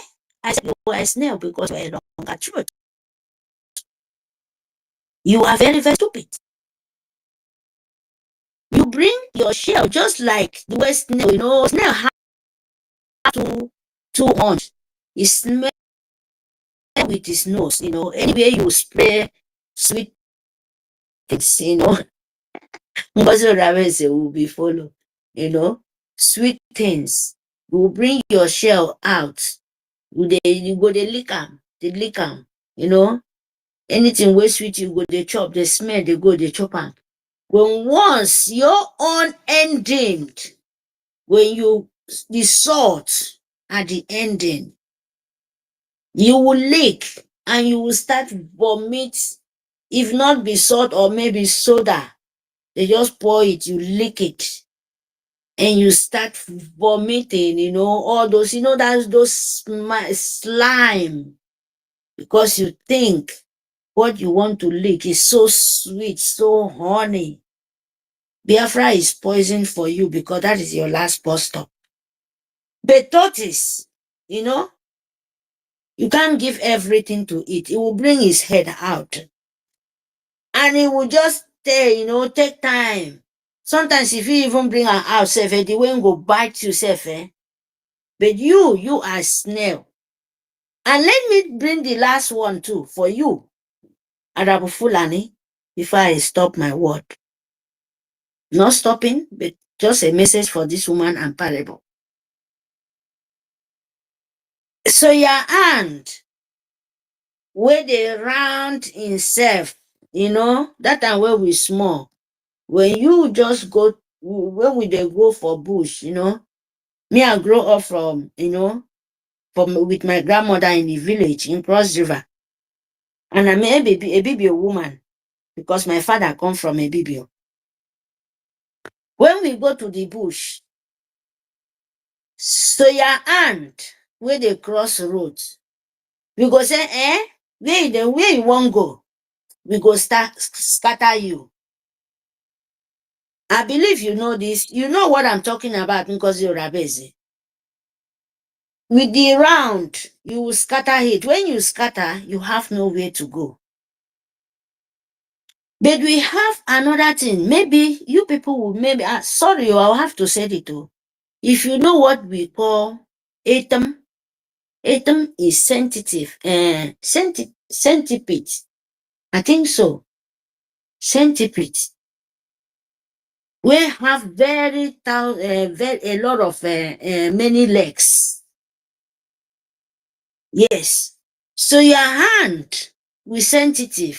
Centipede. But we coronate them. Coronate them. Can you ni siki quote ati raretam? There is one black, very dangerous centipede in our place where we coronate ati raretam. Ngozi Ohanaeze say, please, I will ask you, I tell you to go and ask these three things I'm telling you. Please go ask what it means. So your hand is very big. Say that sensitive. If they jump, if you touch hand like this, pim, you know, go see I'm a very black and very, very, very, and it's shining too. In another way, if you meet them, they're very hard to find. But sometimes it's very dangerous. Even the water self will go touch you, can burn you to your skin. You know. So my Fulani, Arabo Fulani, what they send you, they already scatter it from the beginning. Now, no be me or na Biafra no, and spirit of Biafran, because your rank of soldier hand is scatter, and you afonko afukidemfo uniegitieba sefoka ke arbe. So it's better. Area is better. Now, who ye me don't find black goat in the night. You better look for black goat where the day still light. Hear me? Ngozi Orabeze. So, Biafrans, thank you very much. And whatever they want to do, you don't give that chance because it's too late. You hear me? Because the dead, you know, they can still alive. And the Sioux government, Nigeria, they open the dead ground. And the dead ground is for Nigeria. The better people in Biafra, if you're fighting for the truth, let your fighting be the truth so that all of us will enjoy Biafra with peace. But when you are not fighting with the truth, my brother, my sister, this one, no man will help you. No man, even me as I'm talking so. Because it's something the tax where the living have to pay. Yes, so that the dead will be in peace. That is the only thing we can do. And we must fund because the living fund, not the dead. You understand me? Because when you pass away, when you go to the long sleep, you cannot stand up again, but the spirit still live. That is the truth. So my people, so your hand is scattered, and they are all blind, and Gozo Rabeze know about it. So what we can do now, we to find and look what belong to you. What is that? Biafra. Biafra, when you find it and you fund it, and you fund your liberation, your life, not be anybody life, because Sioux government can never let you be. You will not confuse yourself. You will not confuse yourself. If you do that, you're just lying. Just like some of the Nkita, some of the people, we don't even rotten, they call kata. Where I don't even understand. Rotten banana, things we not even move, things they cannot walk again in this world. Nigerian Sioux government is expire contract. So you must fund your liberation. Because no be you, then go use and repair am. No, unless now you allow it. If you allow them to use your blood to repair Nigeria, that is your concern. But the people who want to keep Biafra and make the peace in Biafra land and the living to be. Yes, it must surely be because it's nature. No man can stop it. Thank you, my people. Nkenke Rabasi. May God Almighty bless you people. Bless you people for us. We have the small appreciation for the nature and our soldiers May God Almighty continue to shower the blessing upon the earth and heaven to fall upon you people. Because without you people, we will not see today. Most of our mothers, our father, they will not come today. No matter anything happen, we must give God glory, Almighty glory. So thank you very much, our soldiers, information minister, all the lover of freedom. May God Almighty bless you people. Biafra, you know what you are. Freedom is not given. It's taken by force. Today is Monday. You know that. May God Almighty continue to give you people the grace and the wisdom. May the mother head and the wisdom of Almighty God continue to be with you guys. Because through government, we are not going back. It can never, never happen again. We are here to collect what belongs to us. We are here to destroy, and we are here to make a peace. Anyone have peace, you will have it. Anyone have destroy, you will have it. That is what we are here for. Thank you very much for the opportunity to give it to me. Thank you very much. I mute my mic. Thank you. Yeah, thank you very much, Mary Teka. Thank you. Uh, Solomon. Solomon. Brian. Okay. Okay. Good from my location. Yeah, go ahead. Yeah. I'm very, very happy to be in our midst this night. My greeting go to our Minister of Information. Have said many things. And many of us that have said all we said well. So I don't have long something to present, but what I have to uh, say is what they have said about this Israel going to Finland, whether to or not. My own suggestion over that, not laying emphasis on her, because I know she's nobody. But what I want to just contribute over that is that this woman, am I coming out? Yes, go ahead. This woman is a creating serpent. So just in the ministry of demon, that is where it's working. Because just to jeopardize what our Abatu here have finished. So her going there, I know she has failed already.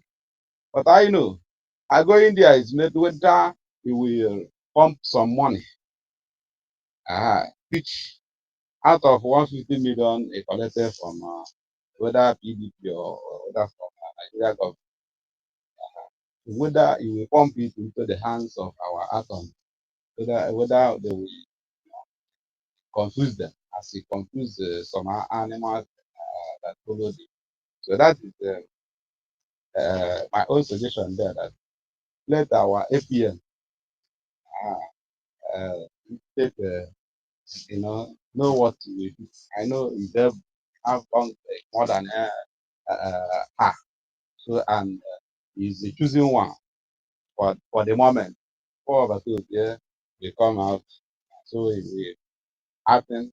So I believe that you know what.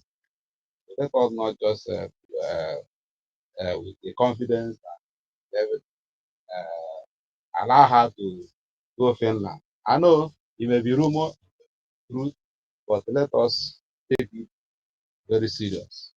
That at least APM know what to do. That is my own suggestion over that one. So about all we are saying, we have said our Abarawa, Sonny, you are indeed a blessing to us, because how you pieces was giving me confidence that Abatobe is not here with us, but his spirit is in you. You have the same spirit within. And likewise, many of us that are saying something, we have one spirit, and that spirit is the spirit of moving forward. So, and that this spirit will overcome all the temptations and trials and all the wages which the zoo is throwing to us to distract us. This spirit will overcome it. So I can see that the Lord is in our midst. So that is why he put madness upon the animals for them not to be able to achieve their enterprises. So and they begin to expose themselves. Though the one they called Adande, so she is doing her thing and is still under the net of that woman. Is still under the net. Though thank God that he have her platform. Her platform got it as a BBC. You know, BBC sometimes you may say the fact, but their fundamental work is propaganda and false. So we may be one of the platform or one of the media that will not be trusted. So because her attitude and her act towards this problem we are in, he's architect of the all. If it's not of the fact that the woman, you don't know what is the back of the woman before you follow her and stand with her. But he's still talking some nonsense. After saying better thing, use another nonsense and pollute what he says. So of which it can be trusted. It cannot work with us. It cannot work in this government anymore. So as we hold it for Obatobia to come out, Obatobia coming, we say the final word. But as for us here, it cannot triumph or it cannot maneuver to come in here to as a person in the government. So that government they created, let them be there, but let us not hurt her. Truth is still coming out. We still be dishing out the truth. And the day he will submit, with all of us, with all he's saying, she's saying, he's still saying nonsense after saying the truth, the part of the truth. He's still saying nonsense. So, which that madness is still on him, on her. Without that madness, the truth will not come out. God is awesome God. He cannot cheat God. He cannot deceive God. He can deceive everybody, but they cannot deceive even your conscience. That's why sometimes when you get herself, like Saul and in the Bible, when you get herself, that evil spirit will leave her for a while. You begin to talk truth. And after the spirit will still conquer her, you come and say nonsense again. So let us regard her that is not coming to us. They're not coming to us again. And with this, our people say that this leg Nama cannot use it to go Umuahia. That is Obuhokwa Kanama Jejo Umuahia. So such a person, they have exposed themselves. Our absence of our avatar will be in our midst have exposed some people that cannot work in this government because we can never be like Zoo. And Zoo can never, the system of Zoo can never creep into us. Our system will be so unique in the sense that we make our government good. So such people cannot make us good. They have a spirit of Zoo. That's why that is why the Indian charm, Indian talisman, or whatever thing ritual they do, cut to them. They expose themselves. So this is where I will hang my microphone. Let others speak. I'll have Biafra. Thank you very much, Solomon. Thank you for that. Brian, are you there? Yeah. Yeah, greetings, fellow citizens of Biafra. I greet every one of us listening to us and every one of us here present. May the Almighty Chukwuka Biama continue to bless us and continue to replenish our pockets. I thank you, the information of officer, the person of Arawa. I think Mr. Brian, can you hear me? 1 million. Mr. Brian, can you hear me? Can you hear me? I can hear you. I can hear How you. many people are left to speak on the speaker session? Because we have to round up. My What? battery is showing low here. Me and one person. Only Brian and 1 million. Okay, please. My battery is showing 10%. So when the two of you Okay, finish, no problem. We'll burn it down first.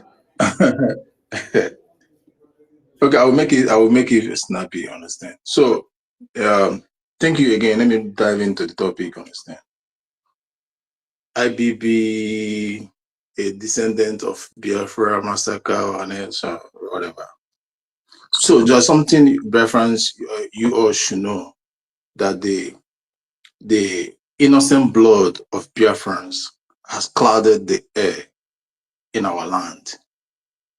The innocent blood they shed on or before that 1966 coup and that of Biafra War has clouded the air. And the effect of this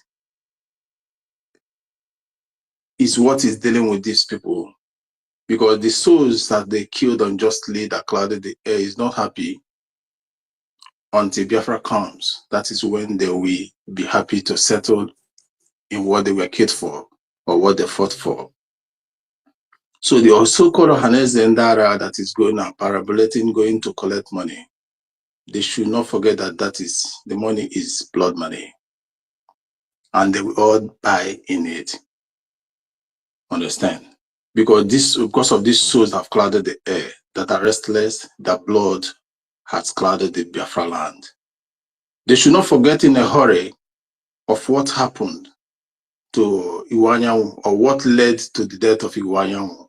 They thought it's a natural death. No, it's still the same people they killed that caused his death. Why? How? When they stoop low to say we should let us go and beg the Fulanese of what happened, because of what happened in the Biafra, the coup and the Biafra war. Today, or even before now, when our eternal leader was saying that they never believed it, now one of theirs have come to say the truth again. Not come to say the truth, have come to confirm the truth, because we already know the truth, except the evil one that decided to not to recognize the truth. So them that are wanting trillions, they will go down the same way Iwanyanwu went down. And the rest of them that made that move last year, that our prime minister, everybody condemned the last year. Because we cannot stoop low to the slaves. We are masters, we are the owners of the land. We can't stoop low to our vomit, having murdered our people, as in taking lives, innocent ones, young ones, pregnant women. And they all wanted to go and beg them last year. And Iwanyanwu paid for it. Even Obiozo, the one that came before, the predecessor, made the same move and he paid for it. They should know by now that those things are lessons. They should know by now that those bloods are not happy with them. They have not forgotten what happened.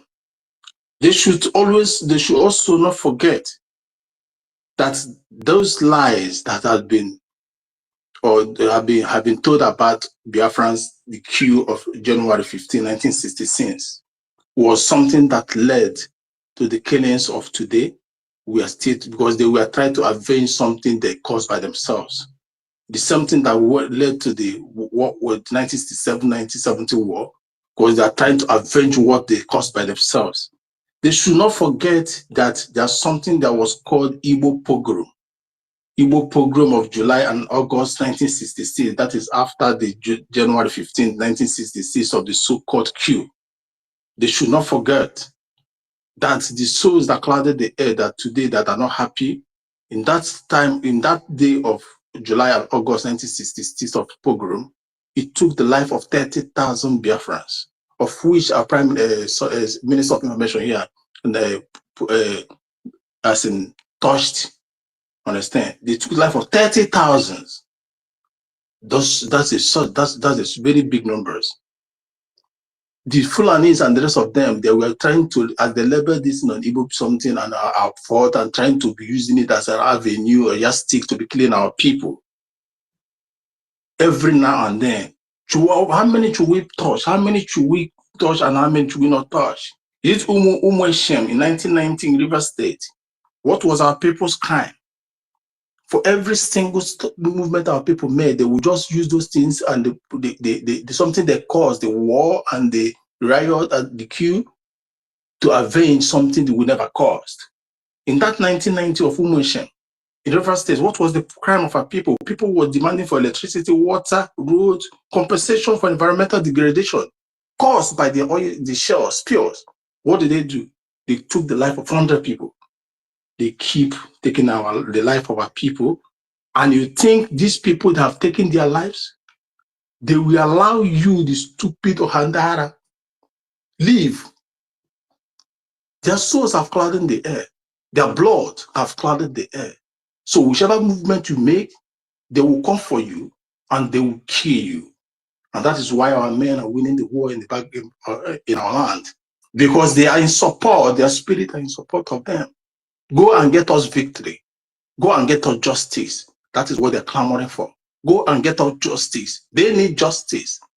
They need somebody to avenge them, and you stupid and useless or handy baby are looking for money to collect, looking for avenue to collect money for the blood of innocent people that was shed for nothing. And you think this money that we quenched their anger, it thinks it's by money that we avenge their death. It think that is by. Have you forgotten history? In the olden days, before the colonial calendars, before all this 1990 something you're talking about, if you dare take a soul or a head of a citizens, we must avenge to get millions of your people. It don't spill the blood in our land. It don't kill our people, wherever they find themselves to. Because they will call home, their souls will come home, crying, avenge my death. Avenge my death. And by so doing, they will rest in peace. So those people they have killed and they are still killing. How many should we name? Or the massacre in 1999? More than 5,000 were killed. These things of the queue, this queue has been lingering in the stupid heart of the Fulanese, trying to avenge of something they caused. That is why whatever thing they happen in anywhere they happen in that contraction called zoo, they will take it as an avenue to murder our people. You see, 2000 Kaduna riot, the religious riot that posted there, instead of them facing themselves, they were looking for all the Easterners to kill. More than 10,000 went down. Is it when there was a Mohammed cartoon crisis that happened in Denmark, Danish, by a newspaper? What did they do? Instead of them to keep quiet or do their things, they were looking for the Easterners to kill in the north. More than 100 went down that time. So they have been harboring this stupid something in their heart, waiting for avenue. For every slight mistake, they unleashed on our people. The stupid elders of this red cap of these stupid, useless entities of the whatever nomenclature they give themselves are looking for monetary way of compensation. You all will die. You all will go down for it. The blood have clouded the air in our Biafra land. The innocent soul that are crying to us all to avenge for their dead. You want to use money to take bribe In that bribe, you will die. In that bribe, you will all go down. In that bribe, your generations shall be wiped. Everything that concerns you, we feel it. Blood speaks more than anything. Not even a shrine can quench a blood that is crying for peace. Not even no altar can quench a blood of innocent people that are crying for justice. Couple more with, as in talk more of when you have millions of them, and yet, even as the IBB was stupid man that made it, that tried to confirm what eternal leader said today, do you think the Fulanis have bought it? Do you think they bought it? They didn't buy it. But they said they will keep avenging the Ismail Danfodio, or Ahmad Bello, all of them, Fulanis, Ahmad Bello that went down through the war. They will keep avenging it. Because there's nothing, your blood tastes like honey for them. So they will keep in any avenue to avenge it. And the worst part of it is this, that they don't, even when we come out to fight, they use the government to quench it because they know they cannot stand us in fight. They can't stand us in war. And even not in the past, not yesterday, not today, and not tomorrow. They can't stand us in open war because they know who we are. They are just using sneaky ways to take our men down. So in order to summarize these thoughts, I want to remind these stupid, useless entities called Hangara, and any one of us here present or not, or hearing or whatever, that we think otherwise of trying to collect money in order for the rich himself, or do otherwise, or sell this struggle, this liberation. Know thee that the cloud is being covered with the blood of innocent, and they're all crying and seeking for vengeance, and we must give it to them. Even as the Biafra gain its sovereignty, we must avenge for the death of these men and women and young and old. We must avenge for them so they may have peace wherever they are. Thank you, and God bless. Yeah, thank you very much, Brian. Follow Heart. Follow Heart, are you there?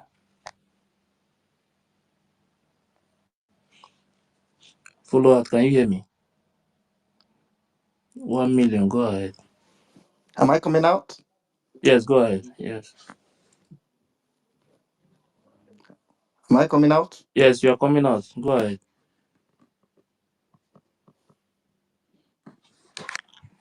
Can you hear me?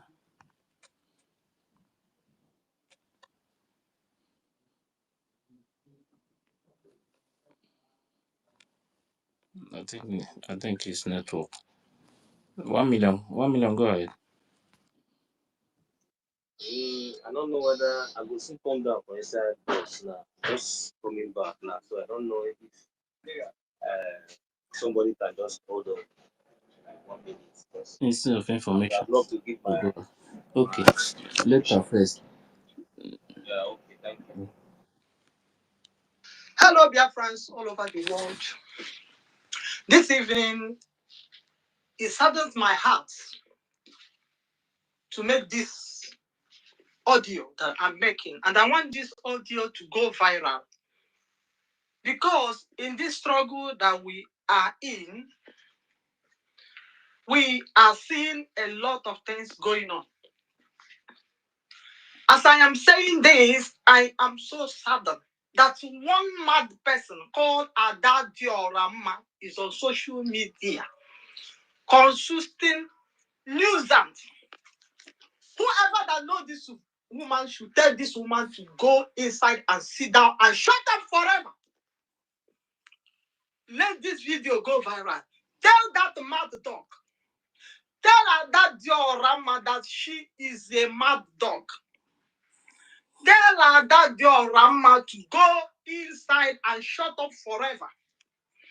Whatever that is her problem, she is a mother.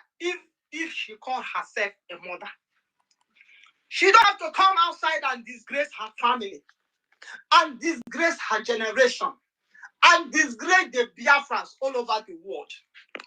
What is all this? Ada Diorama, you're supposed to be ashamed of yourself. Ada Diorama, what are you doing? Do you think you can deceive Biafrans? We are not idiots. We are not ignorant. We are wise people. What do you think you are doing? What type of play you think you are playing at that Diorama? What is really wrong with you? What do you think you take us for?